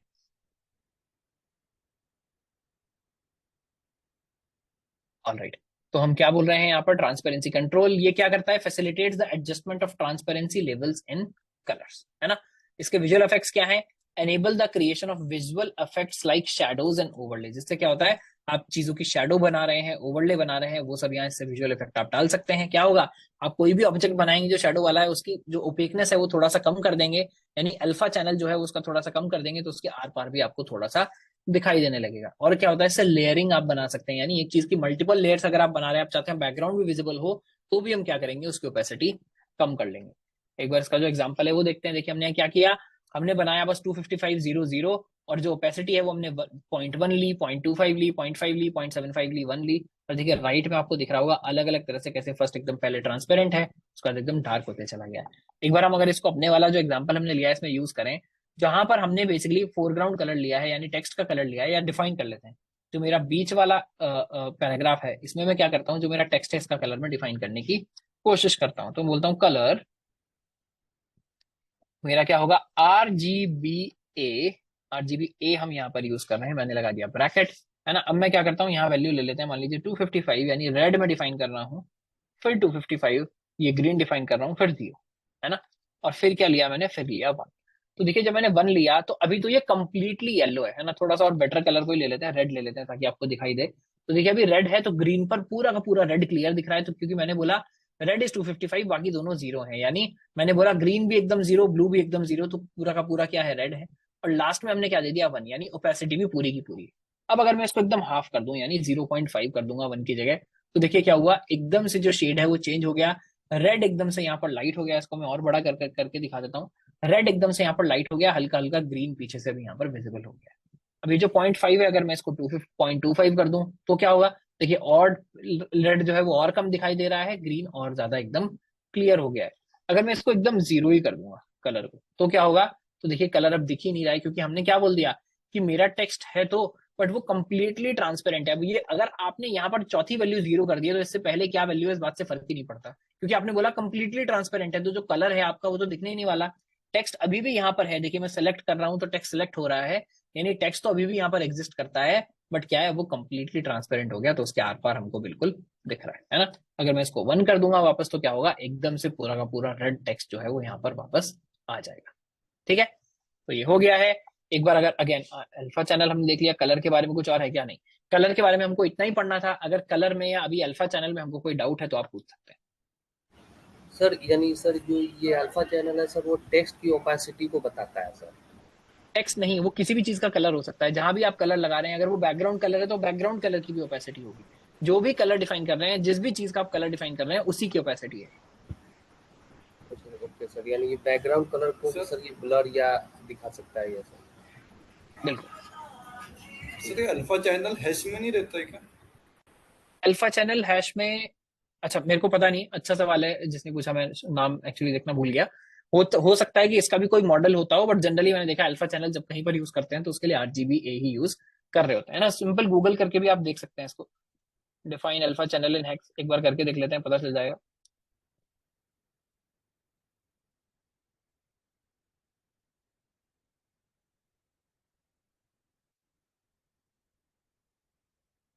देखिए बोल रहा है 8 डिजिट आप हेक्स कोड उसके लिए यूज कर सकते हैं, है ना। तो आप हेक्स हैश ही लगाइए, पहले 6 डिजिट जो होंगे वो कलर के होंगे, ऐसा मुझे देखकर यहाँ पर लग रहा है। और उसके बाद क्या होगा, आप जो लास्ट वाला होगा वो किसके लिए यूज होगा, अल्फा चैनल के लिए यूज होगा, है ना। तो ये भी आप असाइनमेंट मान लीजिए, एक बार ट्राई करके देखिए इसको, कोई कंफ्यूजन होगा तो उसके बाद पूछिएगा। और कोई क्वेश्चन? Thank you sir.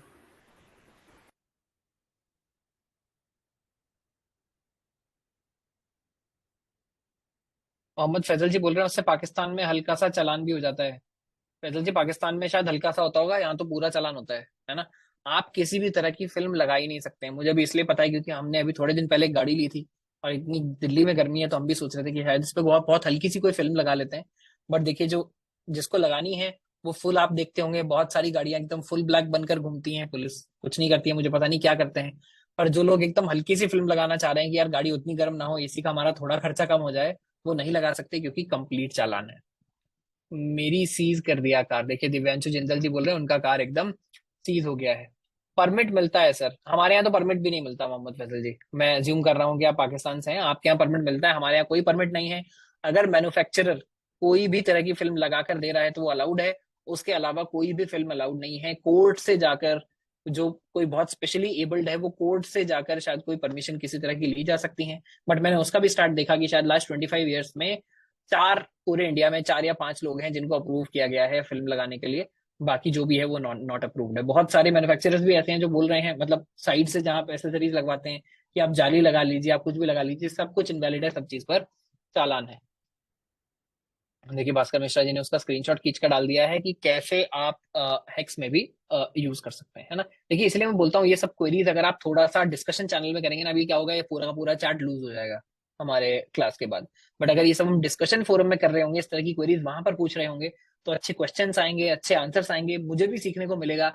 और जो कोई बाद में भी देख रहा है, लेक्चर के बाद भी देख रहा है, डिस्कस कर रहा है इस चैनल, इस कोर्स, मान लीजिए जो लोग ऑफलाइन देख रहे हैं वो बाद में देखेंगे क्लास में क्या डिस्कशन हुआ है, तो देखेंगे अच्छा ये किसी ने क्वेश्चन पूछा, वहां पर इतनी जल्दी आंसर भी आया और इसका सोल्यूशन ये है ना। तो थोड़ा सा मैं जितनी उम्मीद कर रहा था, हमारा जो डिस्कशन फोरम है उतना एक्टिव होता नहीं है। मेरे जो मेंटर्स हैं क्लास में भी अभी ज्वाइन किया हुआ है मयंक जी ने, आपके जो मेंटर बेसिकली होने वाले हैं अभी बहुत सारे लोगों के लिए, टेक्निकल मेंटर, तो इतने डिस्कशंस होते ही नहीं है। मैं भी रोज सुबह खोलकर देखता हूँ, 1 या 2 कमेंट मुझे वहां पर मिलते हैं। तो अगर आप इस तरह का डिस्कशन, इस तरह की चीजें वहां पर पूछेंगे तो काफी ज्यादा एक्टिव डिस्कशंस होंगे, बहुत अच्छा जो है वो माहौल वहां पर बनेगा। तो ये हो गया, माफ कीजिएगा। हम आ जाते हैं, थोड़ा सा आगे बढ़ गए। हाँ, हम आ जाते हैं अब एब्सोल्यूट यूनिट्स पर। तो जैसे हमने कलर्स को देखा कैसे रिप्रेजेंट करते हैं, अब हम ऐसे ही देखेंगे कि बाकी चीजें, जैसे आपने देखा होगा जब हम इमेज वाला टैग पढ़ रहे थे HTML में, तो वहां इमेज का हम हाइट और विड्थ डिफाइन कर रहे थे। अब वो जो हाइट और विड्थ है वो सिर्फ आप इमेज की डिफाइन नहीं कर सकते हैं, बहुत सारी चीजों की यहाँ पर हाइट और विड्थ आप डिफाइन कर सकते हैं, है ना। नवरुण जी बोल रहे हैं वेस्ट बंगाल में सब अलाउड है। अच्छा, मेरे को लगता था कि यूपी बिहार वाले ही अपने स्टेट के बारे में ऐसी बातें करते हैं, but I think West Bengal में भी ऐसा हो रहा है कि सब अलाउड है। ऑलराइट, हाँ, तो मैं बात कर रहा था एब्सोल्यूट यूनिट्स की। तो अब हम बात करेंगे हाइट और विड्थ टाइप की चीजें, यानी जब आपको डिस्टेंस किसी चीज का या साइज किसी चीज का डिफाइन करना है तो उसके लिए हम कौन सी यूनिट यूज करेंगे। तो देखिए पिक्सल आर फिक्स्ड यूनिट्स, यानी अभी हम एब्सोल्यूट यूनिट्स देख रहे हैं, बहुत सारी तरह की हम यूनिट्स देखेंगे। अभी हम देख रहे हैं एब्सोल्यूट यूनिट, यानी जो आपने डिफाइन कर दिया बिल्कुल वैसे ही चलेगा, यानी बिल्कुल मीटर किलोमीटर की तरह। यानी अगर किलोमीटर डिफाइन कर दिया तो किलोमीटर जो हमारे इंडिया में है, फैजल जी बताएंगे, वही पाकिस्तान में भी होगा। तो मीटर, किलोमीटर इज किलोमीटर, तो पिक्सल जो है वो पिक्सल होगा, यानी साइज आपने जो एक बार डिफाइन कर दिया वो साइज हमेशा उतना ही रहेगा। तो pixel are fixed size units representing a dot on the computer screen. यानी आप जब बेसिकली स्क्रीन भी खरीद कर लाते हैं तो आजकल क्या बात होती है, क्या रेजोल्यूशन है, आप जब यूट्यूब वीडियोस देखते हैं तो बोलता है 720p, 1080p, 1440p, 4K। वो क्या है, वो ये बता रहा है कि जो वीडियो आ रही है उसकी हर वीडियो में, यानी हर फ्रेम में, अगर मैं वीडियो को पॉज कर करके देखूं तो जो वीडियो क्या होता है बेसिकली एक तरह से सीरीज ऑफ इमेजेस होती हैं। तो वो जो इमेज है उसके अंदर कितने कलर वाले डॉट्स हैं जिससे वो इमेज बन रही है। अगर देखिए इमेज बहुत खराब होगी तो यहाँ मोनालिसा की तरह होगी, यानी अगर मैं मोनालिसा की जो मोनालिसा ये पेंटिंग है, जिन लोगों को नहीं पता है ना, मोनालिसा मान लीजिए पेंटिंग है, इसको मैं बहुत कम साइज में दिखाने की कोशिश करूँ। ये क्या है, जैसे बहुत सारे लोग टॉयलेट में अपने आजकल टाइल्स लगा के रखते हैं ऐसी, है ना, बहुत छोटी छोटी टाइल्स से कोई डिजाइन बन जाता है। तो ये क्या है, ये भी एक तरह का पिक्सल है जो एक इमेज बना रहा है ना। तो ये पिक्सल है जो इमेज बना रहा है। जितने पिक्सल छोटे होंगे, यानी जितने पिक्सल ज्यादा होंगे एक सेम साइज की स्क्रीन में, पिक्सल कम भी हो सकते हैं ज्यादा भी हो सकते हैं, जितने पिक्सल ज्यादा होंगे इमेज उतनी ही ज्यादा क्लियर आपको दिखाई देगी, है ना। तो एक सेम साइज का आप 13 इंच का, 15 इंच का, 20 इंच का जो भी मॉनिटर आप लेते हैं वो 720p भी आता है। 720p मतलब एक सर्टेन साइज होता है कि कितने बाय कितने पिक्सल इसमें होंगे, है ना। अगर मैं आपको सर्च करके दिखाऊं तो 720p में क्या होता है, अब इसको थोड़ा सा छोटा कर लेते हैं, कुछ ज्यादा ही बड़ा हो गया है ये। मैं लिख लेता हूँ, मान लीजिए 720p। मैंने जैसे ही 720p लिखा तो देखिए यहाँ पर क्या दिखा रहा है ये, अगर हम इसके अंदर जाकर देखेंगे 720p इज 960 बाय 720 पिक्सल्स, यानी जो बेसिकली आपकी विड्थ है इसमें होंगे 960 पिक्सल्स, और जो आपकी हाइट है उसमें होंगे, यानी आप अगर मॉनिटर अपना देख रहे हैं 720 पिक्सल्स।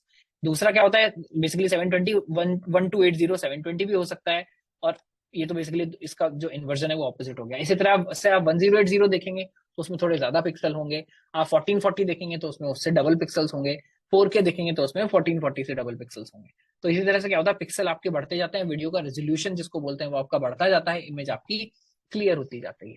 तो हम साइज भी जो है वो पिक्सल में डिफाइन कर सकते हैं। पिक्सल तो हमको समझ आ गया, बट साइज भी हम पिक्सल में डिफाइन कर सकते हैं। यानी मैं बोल सकता हूँ कि स्क्रीन पर मैं जो अपना टेक्स्ट दे रहा हूँ वो कितने पिक्सल का दिखना चाहिए। देखिए पीएक्स हम तब से डिफाइन करते आ रहे हैं टेक्स्ट साइज में, टेक्स्ट साइज बहुत जगह हमने डिफाइन किया है। तो टेक्स्ट साइज हम कैसे अभी तक डिफाइन कर रहे थे, 20px, 25px, 30px। उसका क्या मतलब था, कितने पिक्सल्स, यानी स्क्रीन पर कितने पिक्सल्स में मेरा ये टेक्स्ट जो है वो, अगर मैं ABCD लिख रहा हूँ तो कितने पिक्सल में वो आना चाहिए, है ना। इसका फायदा क्या है एब्सोल्यूट यूनिट्स यूज करने का, प्रिसीजन होता है, यानी allow us for precise control over element dimensions. मैं एग्जैक्टली बोल रहा हूँ कि भाई इतने पिक्सल में ही मेरा जो चीज है वो दिखना चाहिए, मेरे पास एग्जैक्ट कंट्रोल है ना।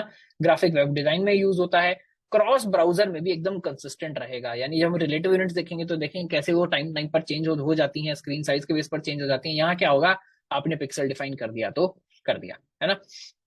इसमें बस एक नुकसान क्या है, can very in appearance on high DPI dots पर इंच डिस्प्लेज। यानी अगर डिस्प्ले बहुत ही ज्यादा अच्छी क्वालिटी का है और पिक्सल बहुत ही ज्यादा छोटे हैं उसके अंदर, तो क्या होगा, आपने तो मान लीजिए बोला 20 पिक्सल देखकर कि 20 पिक्सल शायद इतना बड़ा मेरे को टेक्स्ट दिखना चाहिए, सब ठीक है। बट अगर पिक्सल बहुत छोटे हैं, यानी स्क्रीन पर बहुत सारे पिक्सल्स हैं, बहुत पास पास वो पिक्सल आ गए हैं, तो आपका टेक्स्ट साइज भी वहां पर थोड़ा सा छोटा हो जाए, है ना। और हम देखेंगे एब्सोल्यूट यूनिट्स को हमको यूज कैसे करना है। तो हम सबसे पहले क्या देख रहे हैं, हम देख रहे हैं हाइट और विड्थ प्रॉपर्टी। तो ये पहले मैं डिफाइन नहीं करूंगा, पहले यहाँ पर ये देखेंगे हम, बाद में पहले क्या करते हैं, पहले इसको हम इम्प्लीमेंट करके देखते हैं। तो यहाँ पर ये बैकग्राउंड को अब हम बंद कर देते हैं, है ना। अब हम यहाँ पर क्लास नंबर 6 में एक जरा नई फाइल यहाँ पर बना लेते हैं, जिसका नाम मैं मान लीजिए रख देता हूँ size.html, है ना। अलग अलग चीजों का हम यहाँ पर साइज डिफाइन कर रहे होंगे, और स्टाइल्स में मैं कर देता हूँ size.css। ठीक बात है, size.html हो गया है। हम डिफाइन कर लेते हैं डिफॉल्ट कोड, इसको बोल देते हैं साइज, ठीक है। और यहाँ हम क्या करेंगे, 720p को करते हैं बंद, और यहाँ पर कर लेते हैं ओपन विद लाइव। साइज वाला मेरा खुल गया है ना, इसको हम कर लेते हैं अब छोटा। तो ये दोनों फाइल है मेरी, जो साइज CSS है उसको यहाँ पर इंक्लूड कर लेते हैं। कैसे करेंगे, लिंक, अब ये सब चीजें तो हमको याद हो गई हैं अब तक, स्टाइल्स के अंदर size.css यहाँ पर लग गई है ना। अब मान लीजिए मैं यहाँ पर एक बॉक्स डिफाइन कर लेता हूँ, मैंने बोला डेव, है ना, और इसके अंदर मैंने टेक्स्ट लिख दिया क्या, box1। इसको एक ID भी दे देते हैं ताकि हम क्या कर सकें, इसको CSS टारगेट कर सकें। तो मैं ID भी इसकी क्या दे देता हूँ, ID भी दे देता हूँ box1। ID दे दीजिए या क्लास दे दीजिए, जैसे मैंने बोला धीरे धीरे हमको क्या हैबिट होनी चाहिए, अगर एक चीज भी डिफाइन कर रहे हैं तो भी क्या दीजिए, क्लास ही दीजिए, क्योंकि होता क्या है जनरली क्लास ही यूज की जाती है। तो हमने क्लास तो डिफाइन कर दी, अब हम डिफाइन करते हैं इसकी CSS। तो क्लास टारगेट करने के लिए क्या करेंगे, डॉट लगाएंगे। तो डॉट बॉक्स1 ये मैंने टारगेट कर दी। पहले बैकग्राउंड कलर में डिफाइन कर लेता हूँ। बैकग्राउंड कलर में क्या करूंगा, कुछ रैंडम लगाते हैं हैश के साथ। मैं बोलता हूँ मान लीजिए 87 एंड A3 एंड 12, है ना। तो देखिए क्या अच्छा कोई ग्रीन टाइप का कलर जो है वो मेरा बन गया। तो बैकग्राउंड कलर आ गया अच्छा सा, है ना। पर देखिए क्या हो रहा है, अभी इसने कोई साइज नहीं मैंने बताया, मैंने इसको कोई हाइट नहीं बताई, विड्थ इसने, क्योंकि ये क्या है, ये है मेरा बेसिकली जो डिव है, ये क्या है मेरा, ये मेरा ब्लॉक एलिमेंट है। तो इसने क्या किया, पूरा का पूरा विड्थ यहाँ पर बाय डिफॉल्ट ले लिया है। अब मैं क्या कर सकता हूँ, मैं यहाँ पर इसकी हाइट और विड्थ भी डिफाइन कर सकता हूँ। देखिए जैसे हमने यहाँ पर की हुई है ना। आप क्या कर सकते हैं, किसी भी चीज का हाइट और विड्थ यहाँ पर डिफाइन कर सकते हैं। तो मैं क्या करता हूँ, बॉक्स1 क्यों बोलता हूँ कि भाई इसकी हाइट क्या है, आप इसकी हाइट कर दीजिए चेंज करके 40 पिक्सल्स। देखिए जैसे ही मैंने 40 पिक्सल किया तो देखिए साइज क्या हुआ, हाइट जो है वो इसका चेंज हो गया। मैंने टेक्स्ट साइज चेंज नहीं किया है, मैंने जो डिव है मेरा उसका हाइट चेंज किया है। मान लीजिए मैं विड्थ दे देता हूँ कि विड्थ आप इसकी कर दीजिए 80 पिक्सल्स। तो पहले तो ये पूरा का पूरा साइज ले रहा था जब तक मैंने कोई कुछ डिफाइन नहीं किया था। अब जैसे ही मैंने विड्थ डिफाइन किया 80 पिक्सल्स, तो देखिए क्या हुआ, 80 पर ही जाके रुक गया, उसके बाद का इसने स्पेस जो है वो छोड़ दिया। तो क्या हो गया, 40 पिक्सल बाय 80 पिक्सल हाइट और विड्थ हमने यहाँ पर इसकी डिफाइन कर दी है। मान लीजिए मैं टेक्स्ट साइज भी थोड़ा बड़ा चाहता हूँ, तो मैं क्या करता हूँ, मैं बोल दूंगा फॉन्ट साइज, मान लीजिए हम इसका बोल देते हैं 25 पिक्सल्स। तो क्या हुआ, देखिए फॉन्ट भी थोड़ा सा बड़ा हो गया। जैसे मैंने 25 पिक्सल किया तो फॉन्ट भी जो है वो, जो मेरा फॉन्ट का साइज है, बॉक्स1 का साइज है, वो भी थोड़ा सा बड़ा हो गया। तो अब ऐसे हाइट और विड्थ किसी की भी डिफाइन कर सकते हैं ना। अब यहाँ पर मान लीजिए मैं क्या करता हूँ, इसको स्क्वायर बनाना है, तो मैं इसकी हाइट भी क्या करता हूँ, हाइट भी 80 पिक्सल कर देता हूँ। जैसे ही मैं 80 पिक्सल करूंगा तो क्या होगा, पूरा का पूरा एक बॉक्स बन जाएगा, यानी एक स्क्वायर बॉक्स मेरा यहाँ पर बन जाएगा। तो आप हाइट और विड्थ प्रॉपर्टी इसी तरह से डिफाइन कर सकते हैं। यानी ये क्या है, this is dimension control use to specify the height and width of elements. आप किसी भी एलिमेंट की हाइट और विड्थ डिफाइन कर सकते हैं। देखिए एग्जांपल भी हमने यहाँ पर बहुत अच्छा लिया। हमने क्या बोला है, हाइट 40 पिक्सल विड्थ 40 पिक्सल, ये हमने क्लास डिफाइन कर दी बॉक्स नाम की। और हमने जो 3 डिव्स बनाए, तीनों डिव्स में हमने बॉक्स क्लास दे दी। तो देखिए क्योंकि सेम क्लास हमने तीनों जगह यूज कर ली, तीनों के तीनों बॉक्सेस कैसे बन गए, 40 बाय 40 40 बाय 40 40 बाय 40 के बन गए। और तीनों हमने अलग अलग बैकग्राउंड कलर देने की कोशिश की, रेड ब्लू ग्रीन, जो आपको यहाँ पर दिख रहा है। तीनों में गैप क्यों है बीच में, क्योंकि हमने दे दिया है BR टैग, यानी दोनों में हमने बोल दिया है कि भाई दोनों के बाद एक एक लाइन आप खाली छोड़ दीजिए ताकि थोड़ा सा गैप बन जाए, है ना। तो can use unit like pixels, हम पिक्सल यूनिट यूज कर सकते हैं। और भी बहुत सारी यूनिट्स होती हैं जो अभी आगे चल के हम देखेंगे। Box model component, influences, padding, border, margin, अभी हम बाद में चल के देखेंगे कि पैडिंग, बॉर्डर, मार्जिन क्या होता है, इसके बाद हम देख रहे होंगे। मैक्स एंड मिन वैल्यूज भी आप डिफाइन कर सकते हैं, यानी आप मिन हाइट, मिन विड्थ, मैक्स विड्थ चीजें भी डिफाइन कर सकते हैं रेस्ट्रिक्शंस डायमेंशंस के ऊपर। यानी अभी हम बाद में चल के देखेंगे। यानी आपने मान लीजिए कोई रिलेटिव यूनिट क्या है, यानी आप किसी के साइज से कंपेयर कर रहे हैं। आप बोल सकते हैं अगर पेज का साइज ये है तो मेरे टेक्स्ट का साइज ये होना चाहिए, इस तरह से आप कुछ साइज डिफाइन कर रहे हैं। बट उसका भी ऐसा हो सकता है आप बोल रहे हैं अगर स्क्रीन का साइज छोटा है, हम कल को बहुत सारे इस तरह के देखेंगे CSS प्रॉपर्टीज कैसे करते हैं कि यार अगर फोन पर खुला है, यानी किसी की स्क्रीन छोटी है तो ये चीज छोटी दिखा दो। अगर किसी की स्क्रीन बहुत बड़ी है, कोई टीवी पर देख रहा है, तो एक काम करना, बड़ी दिखा देना। पर उस केस में भी बहुत बार ऐसा होता है, आप ये चाहते हैं कि मान लीजिए मेरा लोगो है मिंत्रा का, जो हम एग्जांपल ले रहे थे, कि यार कुछ भी हो मेरा लोगो इससे छोटा नहीं दिखना चाहिए। तो उस केस में आप क्या यूज कर सकते हैं, आप मिन हाइट मैक्स हाइट टाइप की चीजें यूज कर सकते हैं। अगर अभी इसमें बहुत ज्यादा ध्यान नहीं देना है, आगे चल के हम ये सब यूज कर रहे होंगे। बट आप कहीं पर ये भी डिफाइन कर सकते हैं कि वैसे तो मैं रिलेटिव यूनिट में डिफाइन कर रहा हूँ, यानी अगर आपने पिक्सल में डिफाइन किया है तो मिन हाइट मैक्स हाइट को कोई मतलब ही नहीं बनता, क्योंकि आपने एग्जैक्ट डिफाइन ही कर दिया है। पर अगर मान लीजिए आपने रिलेटिव अपना साइज डिफाइन किया है कि मैं बाकी चीजों से रिलेशन में कर रहा हूँ, उसके बाद आप ये बोल सकते हैं कि यार मिनिमम मेरा साइज इतना होना चाहिए या मैक्सिमम इतना होना चाहिए। आप बाकी तो रिलेटिव रखो, बट अगर इस रेंज से बाहर जा रहा है, यानी उससे बड़ा हो रहा है साइज में, तो बस इतना ही छोड़ देना, या इससे छोटा हो रहा है तो इतना ही आप छोड़ देना। तो हम यहाँ मिन हाइट मैक्स हाइट या मिन विड्थ मैक्स विड्थ टाइप की चीजें यहाँ पर हम यूज कर सकते हैं, है ना। तो अगर किसी का कोई डाउट है यहाँ पर हाइट या विड्थ में, तो आप पूछ सकते हैं। ठीक है, मैं हाँ भास्कर जी। सर ये तो आपने पूरे डिव एलिमेंट का साइज रेस्ट्रिक्ट कर दिया है ना, या फिर रेस्ट्रिक्ट कर दिया मतलब ये जो आपने विड्थ डिफाइन कर दिया है कि पूरा विड्थ ऑक्यूपाई ना करे। करेक्ट। देखिए बैकग्राउंड कलर तो वो फॉलो, बैकग्राउंड कलर का मतलब है, मैंने बैकग्राउंड कलर को बोला जितना डिव है उतना बैकग्राउंड कलर कर दीजिए। तो हम कलर रेस्ट्रिक्ट नहीं कर रहे हैं, हमने तो उसका साइज ही छोटा कर दिया, इसलिए बैकग्राउंड कलर आपको दिखाने के लिए, बेसिकली मैं बैकग्राउंड कलर इसलिए डिफाइन कर रहा हूँ कि अदरवाइज आपको साइज पता ही नहीं चलेगा। तो बैकग्राउंड कलर डिफाइन करने का फायदा ये है कि वो बॉक्स में ही आएगा। हमने बोला बॉक्स का बैकग्राउंड कलर है, तो जहां तक बॉक्स है वहां तक बैकग्राउंड कलर आएगा। बॉक्स का साइज मैंने छोटा किया तो बैकग्राउंड कलर भी आपको उतना ही दिख रहा है। तो अगर इसकी जगह इमेज पूरा अगर div सर element आप अलग स्पेसिफिक साइज का चाहिए हम्म और बैकग्राउंड कलर अलग स्पेसिफिक साइज का चाहिए तो वो भी डिफाइन हो सकता है अलग। देखिए उसके लिए आपको अलग डिव एलिमेंट डिफाइन करना पड़ेगा। आप किसी चीज की बैकग्राउंड उस चीज से बड़ी नहीं कर सकते, है ना। कुछ आगे चल के हम देखेंगे पैडिंग मार्जिन तरह की चीजें जिससे आप थोड़ा जो उसका साइज है उससे थोड़ा थोड़ा बाहर ले जा सकते हैं। बट आइडियली आप अगर किसी चीज का बैकग्राउंड डिफाइन कर रहे हैं तो उस चीज से बड़ा नहीं होना चाहिए। तो जनरली फिर ऐसा होता है आप बैकग्राउंड के लिए एक अलग डिव डिफाइन करिए, उसके अंदर जो आप एक्चुअल चीज दिखा रहे हैं उसके लिए अलग डिव डिफाइन करिए। बैकग्राउंड कलर पीछे वाले में दीजिए, अगले वाले में जो भी कंटेंट आप दिखा रहे हैं, मान लीजिए आप चाह रहे हैं इमेज के मेरे चारों तरफ थोड़ा थोड़ा कुछ दिखना चाहिए, बैकग्राउंड कलर दिखना चाहिए, तो then you would use two divs one inside the other. Thank you.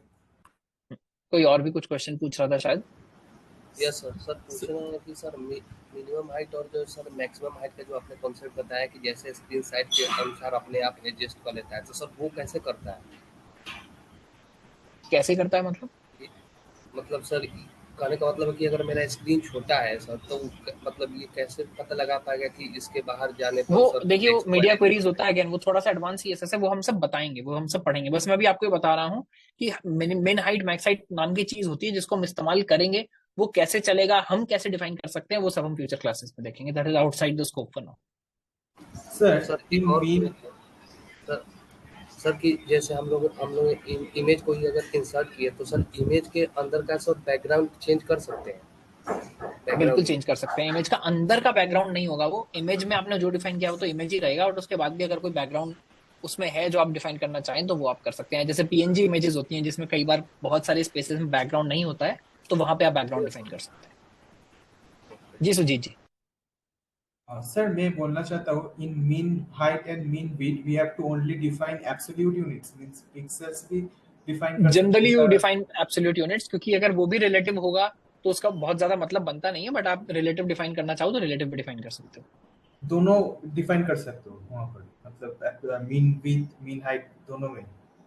Correct. आप मिनिमम मैक्सिमम दोनों चारों चीजें एक साथ डिफाइन कर सकते हो कि मिनिमम इतना होना चाहिए, मैक्सिमम इतना होना चाहिए, और जनरली बीच का आप बाकी रिलेटिव डिफाइन कर देते हैं कि बाकी स्क्रीन साइज के हिसाब से स्केल होना चाहिए। अगेन जब हम मीडिया क्वेरीज पढ़ेंगे तो सब डिटेल में पढ़ रहे होंगे। सर पिछले स्लाइड में आपने दिखाया था मतलब डीपीआई मतलब डॉट्स पर इंच ऐसे चीजें दिखाया था, तो वहां पर ऐसे मीनिंग था मतलब स्क्रीन का साइज सेम रहेगा लेकिन वहां पर मतलब कहाँ दिखाया पिक्सेल था? ज्यादा होगा। यहाँ पर हाई डीपीआई डिस्प्लेस। हाँ हाँ वहां पर मतलब क्या मतलब स्क्रीन का जो विड्थ एंड हाइट है वो सेम रहेगा लेकिन मतलब पिक्सेल्स उसी विड्थ एंड हाइट में ज्यादा होगा, राइट? इसको हाई करेक्ट डीपीआई बोलता है। करेक्ट। ऑलराइट, आगे से भी हम यही फॉलो करेंगे। मैं रादर देन पूछने के आपको जब भी किसी को डाउट हो तो प्लीज अपना हैंड रेज करके छोड़ लीजिए, and then I will ask you to unmute, है ना। आप ये मत वेट कीजिए कि मैं पूछूंगा कि डाउट है या नहीं। अगर कहीं पर भी कोई डाउट है हैंड रेज करके छोड़ लीजिए। Next opportunity I get, next time I see, मैं देख लूंगा और आपसे पूछ लूंगा कि आपका जो भी डाउट है आप क्लियर कर सकते हैं, है ना। तो ये हुआ हमारा हाइट एंड विड्थ प्रॉपर्टी, है ना। राइट, एंड इसके बाद हम देखेंगे नेक्स्ट चीज इज बैकग्राउंड इमेज प्रॉपर्टी। तो जिस तरह से हम बैकग्राउंड कलर लगा रहे थे, हम उसी तरह से बैकग्राउंड इमेजेस भी लगा सकते हैं चीजों पर, है ना। जैसे कैसे, अगर हम यहाँ पर देखेंगे, हमने यहाँ पर अगर आप हमारा जो कोडिंग एग्जाम्पल है वो देखेंगे, हमने क्या किया है, बैकग्राउंड इमेज हम दिखाने की कोशिश कर रहे हैं। जैसे बैकग्राउंड कलर डिफाइन करते थे ऐसे बैकग्राउंड इमेज लगाया, और यहाँ पर हमने दिया यूआरएल। अब हम सीएसएस से कर रहे हैं। हमने नॉर्मल इमेज में हम इमेज टैग के अंदर एचआरएफ पास करते थे, पर इस बार हम सीएसएस से यूज कर रहे हैं। तो आप यहाँ बोलते हैं यूआरएल, और यूआरएल के अंदर आप देते हैं पाथ, है ना। अगर आपका एक्चुअल यूआरएल है तो आप यहाँ एक्चुअल यूआरएल भी दे सकते हैं। आपको नॉर्मल पाथ देना है तो आप नॉर्मल अपना जो रिलेटिव पाथ है वो भी यहाँ पर दे सकते हैं। तो एक बार यहाँ एक डिव लगाते हैं और उसके अंदर बैकग्राउंड इमेज हम लगा कर देखते हैं, है ना। तो ये जो साइज वाला है इसी के अंदर हम एक बॉक्स और बना लेते हैं इसके नीचे, है ना। तो मैं मान लीजिए एक डिव और बना लेता हूँ और इसकी मैं आईडी डिफाइन कर देता हूँ इमेज, मान लीजिए, या बीजी इमेज बोल देते हैं। इसकी हम बैकग्राउंड इमेज लगाने वाले हैं। इसमें कुछ टेक्स्ट भी दे देते हैं। मान लीजिए टेक्स्ट में दे देता हूँ दिस इज माय, है ना। देखिए ये डिव यहाँ पर बनकर आ गया है। इसका भी हमने कोई साइज डिफाइन नहीं किया है। इसमें हम क्या डिफाइन करने की कोशिश कर रहे हैं, बैकग्राउंड इमेज। तो मैं पहले इसकी आईडी को टारगेट करूंगा।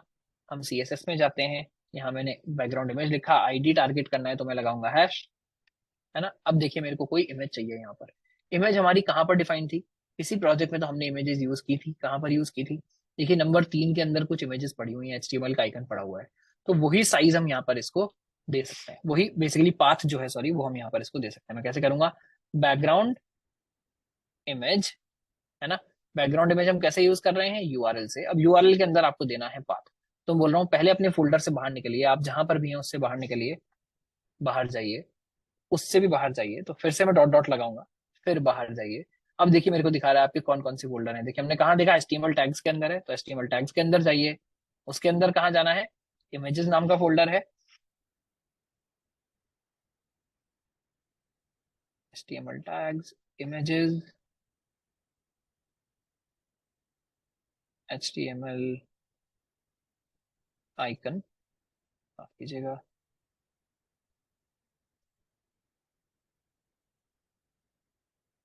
मैंने कुछ तो गड़बड़ किया है यहाँ, पाथ ही ठीक से क्यों नहीं दिख रहा, एक सेकंड रुकिएगा। अच्छा, ये शायद स्पेसेस वाली चीजों को ठीक से अभी यहाँ पर ले नहीं रहा है, हमको शायद कोट्स में डिफाइन करना पड़ेगा। Sir, it should be a skip character.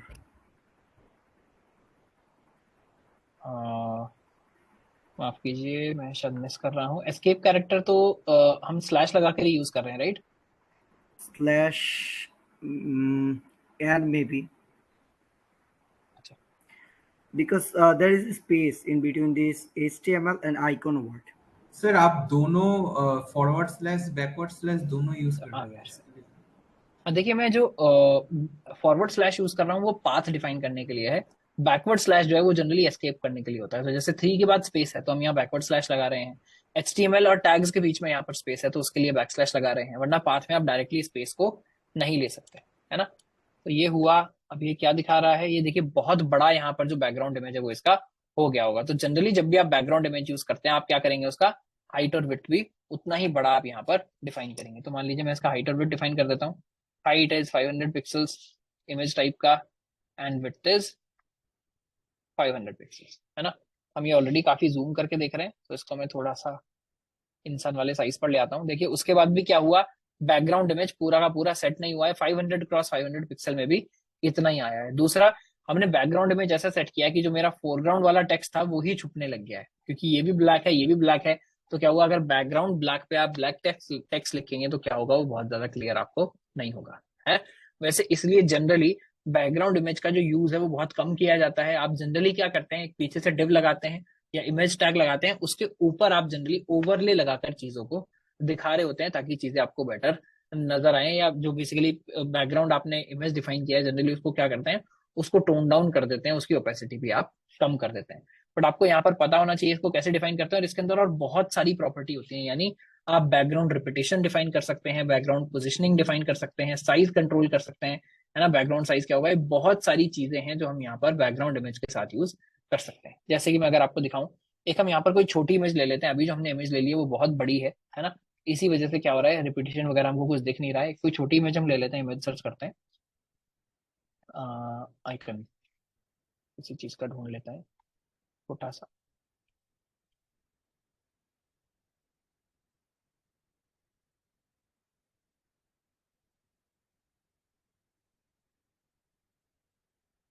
अब ये कोई मेरे से पैसे मांगेंगे सब डाउनलोड करने के लिए, है ना। तो अगर हम इमेज देख रहे हैं, इसका क्या साइज है, 260 बाई 280 इसका साइज है। एक बार कॉपी करके, copy image, let me see if this works. अच्छा देखिए आया तो इमेज डॉट png, है ना। हमको इसको कहाँ डालना चाहिए, हमको आइडियली यहाँ पर एक फोल्डर बना लेना चाहिए which is image dot png, sorry images नाम का फोल्डर बना लेना चाहिए और ये इमेज डॉट png जो है वो उसके अंदर डाल देना चाहिए। अब हम जो हमारा बैकग्राउंड लगा रहे थे यहाँ पर हम क्या करेंगे, आप कीजिएगा, कहाँ गया साइज जो हम लगा रहे थे, मेरा CSS कहाँ है, स्टाइल्स के अंदर, हाँ। यहाँ हम क्या देते हैं, यहाँ हम इसके वाला पाथ दे देते हैं, यानी यूआरएल में अब हम क्या डिफाइन करेंगे, डॉट डॉट स्लैश, हमको जाना इमेजेस फोल्डर के अंदर, इमेज डॉट png। देखिए यहाँ क्या हुआ, अब क्योंकि मेरा साइज थोड़ा सा बड़ा है ना। हम देखिए क्योंकि हम एनीवे हमको यूट्यूब वीडियो नहीं डाल रहे हैं या इन जनरल हम इसको प्रोफेशनली यूज नहीं करना चाहते हैं, तो उनका शटर स्टॉक का इमेज अभी हमने यहाँ पर अपनी पढ़ाई के लिए यूज कर लिया है, दिस इज फाइन, है ना। तो अभी पर क्या हो रहा है, देखिए बाय डिफॉल्ट अगर मेरा बॉक्स बड़ा है तो बैकग्राउंड इमेज को इसने क्या किया, रिपीट करना शुरू कर दिया। अगर मान लीजिए मैं अपनी हाइट और बढ़ा लेता हूँ, मैं अपनी हाइट 1500 पिक्सल कर लेता हूँ, तो क्या हुआ, और ज्यादा रिपीटेशन यहाँ पर शुरू हो गया है। तो आप ये जो रिपीटेशन है इसको करना चाहते हैं नहीं करना चाहते हैं, सब आप डिफाइन कर सकते हैं। डिफाइन कैसे कर सकते हैं, देखिए अलग अलग प्रॉपर्टीज है यहाँ पर। मान लीजिए आप बैकग्राउंड रिपीट आप यहाँ पर यूज करेंगे, तो बैकग्राउंड इमेज के साथ आप क्या यूज करेंगे, बैकग्राउंड। देखिए जैसे ही मैं कर रहा हूँ बैकग्राउंड इमेज के साथ आपको दिख रहा है पोजीशन, रिपीट, साइज, सब कुछ यहाँ पर आ रहा है। मान लीजिए मैं रिपीट डिफाइन करता हूँ, तो रिपीट की कौन कौन सी वैल्यू हो सकती है, रिपीट की वैल्यू हो सकती है repeat, no repeat, repeat X यानी एक्स एक्सेस में रिपीट करिए, रिपीट वाई यानी वाई एक्सेस में रिपीट करिए, राउंड राउंड स्पेस, है ना, बहुत सारी यहाँ पर चीजें हैं। मैं मान लीजिए नो रिपीट कर देता हूँ, मैंने बोला नो रिपीट, तो अब मेरे बॉक्स का साइज कुछ भी हो, बैकग्राउंड इमेज को ये एक ही बार दिखाएगा, है ना। दूसरा क्या है, मान लीजिए बैकग्राउंड साइज हम ट्राई करते हैं। बैकग्राउंड साइज क्या बोल रहा है, ऑटो कंटेन कवर। कंटेन मतलब इमेज को इसके अंदर ही कर दीजिए, कवर मतलब पूरे को कवर कर लीजिए। मान लीजिए मैंने डिफाइन कर दिया कवर, तो अब क्या हुआ, ये बेसिकली पूरे को कवर करने की कोशिश कर रहा है हाइट एंड विड्थ में, पर क्योंकि हाइट एंड विड्थ मेरी बराबर नहीं है तो क्या हुआ, इमेज जो है वो कट गई है। अगर मैं कवर की जगह क्या कर दूंगा, ऑटो कर दूंगा विच वॉज बाय डिफॉल्ट, तो क्या होगा, छोटा आ जाएगा। और वैल्यू क्या है इसका, जब हम बेसिकली डिफाइन कर रहे थे, अभी ये सजेशन नहीं दे रहा है, आई डोंट नो व्हाई, मेरे को भी जो वैल्यूज है वो याद नहीं है। देखिए क्या बोल रहा है, ऑटो कंटेन कवर। अगर कंटेन देंगे तो एनीवे क्या होगा, इमेज तब भी पूरी की पूरी यहाँ पर दिखेगी। कंटेन कोशिश क्या क्या कर रहा है, जो इमेज है वो मैक्सिमम दिख जाए पर बाहर जो है वो कटे नहीं। तो अभी अगर मैं दोबारा यहाँ पर HTML का आइकन लगाने की कोशिश करूंगा तो क्या होगा, इस बार वो कटेगा नहीं, पूरा का पूरा मेरा जो डिव है इसके अंदर वो आ जाएगा, है ना। इसके अलावा भी आप यहाँ पर बहुत सारी चीजें जो इसकी ट्राई कर सकते हैं, sets whether the background image Scrolls with the element और रिमेन्स फिक्स्ड, है ना। तो यहाँ पर बहुत सारी इसकी प्रॉपर्टीज हैं जो आप अलग अलग प्रॉपर्टी एक बार ट्राई कर सकते हैं। आपको कोई भी डाउट होगा तो अलग से हमसे, चाहे बेसिकली मेंटर से, चाहे अपने जो डिस्कशन फोरम है उसमें, या अगले दिन की क्लास में आप पूछ सकते हैं ना। जितना इसको अभी हमको कवर करना चाहिए, इसमें आप देखिए colour, image, repeat, attachment, position, सब कुछ शॉर्ट हैंड से भी एक डिफाइन कर सकते हैं, है ना।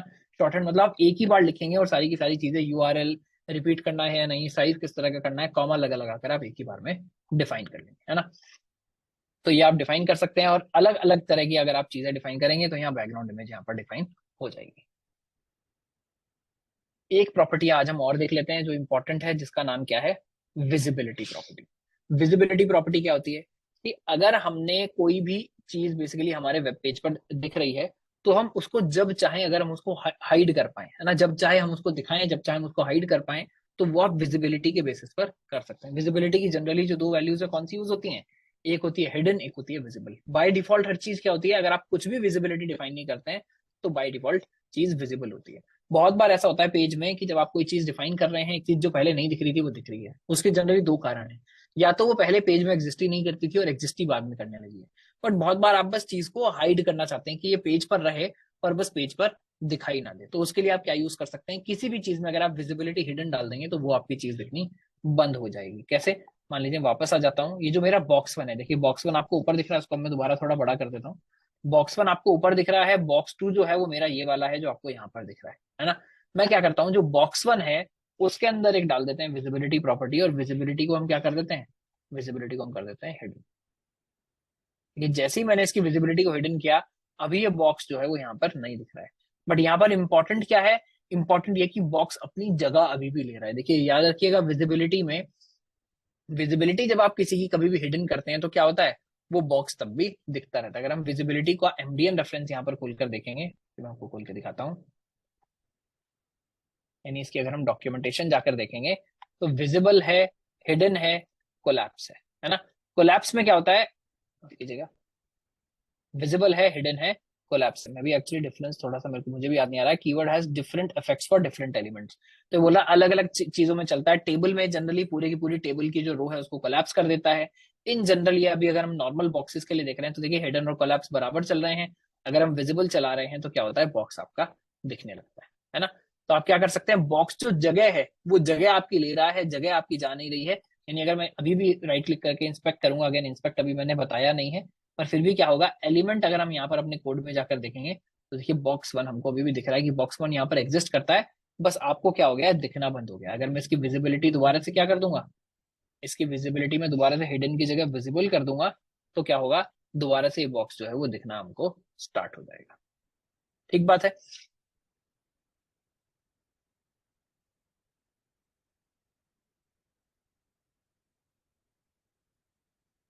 आदित्य जी, जो भी आपका प्रॉब्लम है, अगर लॉग आउट वाला प्रॉब्लम है तो प्लीज अपने मेंटर को रिपोर्ट करिएगा, हम अपनी टेक टीम के साथ इसको बेसिकली फॉलो अप करेंगे। भास्कर जी बोल रहे हैं कोलैप्स पे स्पेस भी ऑक्यूपाई नहीं करता, एक बार ट्राई कर लेते हैं। कोलैप्स हमने किया, देखिए स्पेस तो अभी भी ऑक्यूपाई कर रहा है भास्कर जी।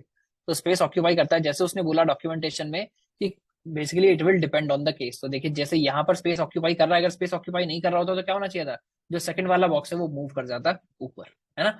बट अभी क्या कर रहा है, स्पेस ऑक्यूपाई कर रहा है इसलिए दिख रहा है। तो जैसे उसने डॉक्यूमेंटेशन में बोला, आप थोड़ा डिटेल में जाके इसको पढ़ सकते हैं। बोल रहा है शायद टेबल के लिए नहीं करता है, बाकी अलग अलग आइटम में किस बेसिकली किस जगह पर करेगा, किस जगह पर नहीं करेगा। टू बी ऑनेस्ट मैंने कोलैप्स को भी यूज होते देखा नहीं है। विजिबिलिटी की वैल्यू जो जनरली दो वैल्यू यूज होती हैं, they are visible and hidden, ठीक है। अगर विजिबिलिटी में किसी को कोई डाउट है तो प्लीज पूछ लीजिए। अखिलेश नाटेकर जी, यस आपने माइक ऑन किया हुआ है।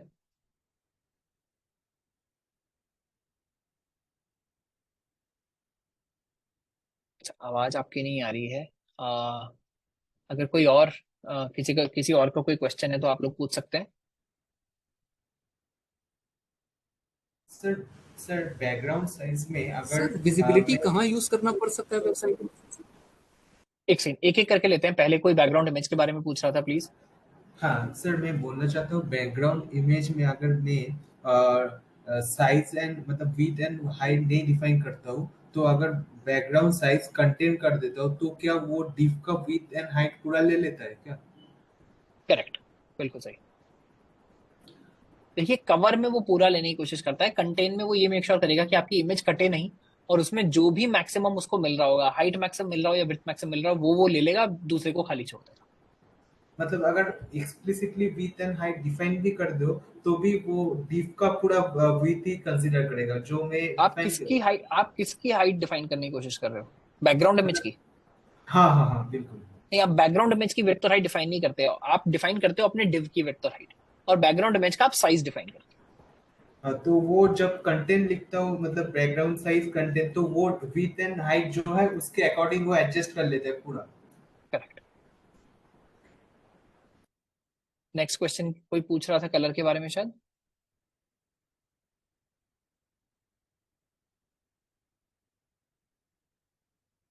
सर हाँ।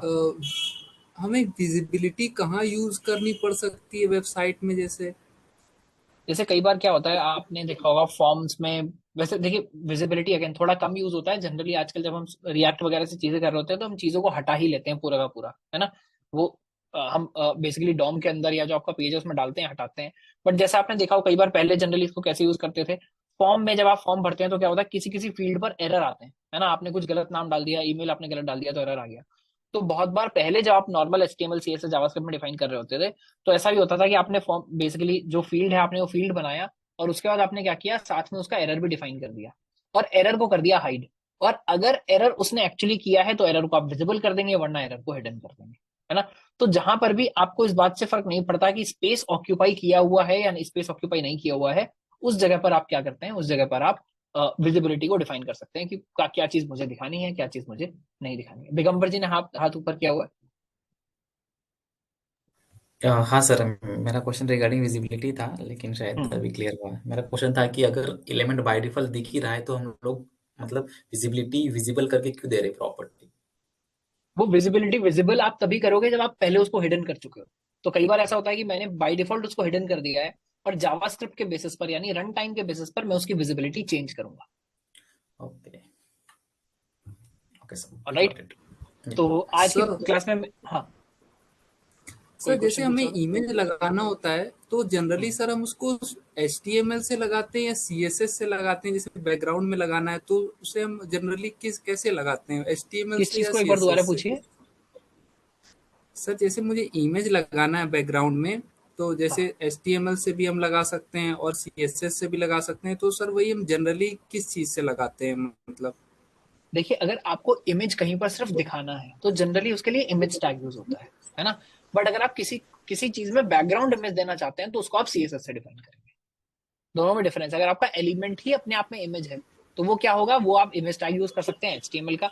बट अगर कोई नॉर्मल चीज है, मान लीजिए आप केजी कोडिंग की वेबसाइट में भी जाएंगे तो बहुत सारी चीजों में पीछे बैकग्राउंड इमेज लगा हुआ है, तो वो आप बैकग्राउंड इमेज CSS प्रॉपर्टी से डिफाइन करते हैं।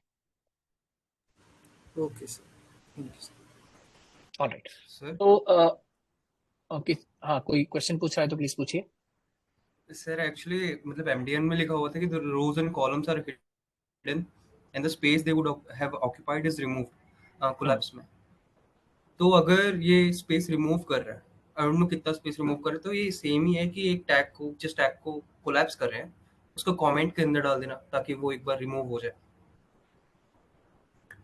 देखिए कमेंट के अंदर अगर आप डालोगे तो वो डोम में एज अ एलिमेंट भी एग्जिस्ट नहीं करेगा, राइट। यहाँ हम सिर्फ विजिबिलिटी चेंज कर रहे हैं। अभी एक दूसरी प्रॉपर्टी हम पढ़ेंगे जो होती है डिस्प्ले, राइट। तो बेसिकली आगे चल के हम पढ़ेंगे जब आप डिस्प्ले गॉन या नन करते हो तो क्या होता है, वो पूरा का पूरा डॉम से ही गायब हो जाता है। वो प्रॉपर्टी है जो आप ढूंढ रहे हो। विजिबिलिटी में जनरली मेरी अंडरस्टैंडिंग जो है वो ये है कि विजिबिलिटी में सिर्फ विजिबिलिटी चेंज हो रही है, आप चीज को वहां से गायब नहीं कर रहे हो। तो कोलैप्स के केस में अगेन आप जो डॉक्यूमेंटेशन बोल रहे हो, it says for table rows columns and column groups and row groups columns are hidden and the space they would occupy is remove. तो वो बोला टेबल के केस में वो रिमूव हो जाता है as if display is none. तो क्या करता है, सिर्फ टेबल, अभी टेबल टैग भी अगेन हमने पढ़ा नहीं है HTML में, बट जब हम टेबल टैग पढ़ेंगे तो बोल रहा है सिर्फ टेबल टैग के अंदर this works as display none, but otherwise the basically space is still calculated. तो जैसे बोला for other elements collapse treated same as hidden. तो उस केस में क्या होगा, वो सिर्फ हाइड होगा और अपना जो स्पेस है वो फिर भी लेगा। हाइड होगा मतलब बस आपको दिखेगा नहीं, वहां से उसका विजिबिलिटी गॉन हो जाएगा। एक तरह से मान लीजिए उसका अल्फा चैनल 0 सेट हो गया, बट उसके अलावा अपना स्पेस लेगा, वो डोम में एग्जिस्ट करता है। मान लीजिए कोई बटन है, आप उसकी विजिबिलिटी गॉन कर देते हैं, सॉरी विजिबिलिटी हम उसकी हिडन कर देते हैं, तो उसके बाद भी अगर कोई दबाएगा तो बटन दब जाएगा, क्योंकि बटन वहां पर एग्जिस्ट करता है, बस वो दिख नहीं रहा है। Thank you sir. तो आज की क्लास में दोस्तों हम इतना ही कवर करते हैं, है ना। हमने एक दो चीजें और प्लान की थी बट वो हम नेक्स्ट क्लास में लेंगे। तो आपके नोट्स में शायद एक दो चीजें एक्स्ट्रा होंगी बट वो हम कर लेंगे। अगेन आपके नोट्स के एंड में जो एक एक्सरसाइज है उसमें आप सिर्फ टेक्स्ट वाला जो टास्क है उसको छोड़ करके, यानी लास्ट वाला जो टास्क है, लास्ट वाले जो 2 टास्क है इनको छोड़ करके बाकी 4 टास्क को आप अटेम्प्ट करने की कोशिश करिएगा। इनको हम कल जो है वो क्लास के स्टार्टिंग में एकदम डिस्कस करते हैं। तो क्लास में वैसे ही एंड करता हूँ। जय हिंद, जय भारत।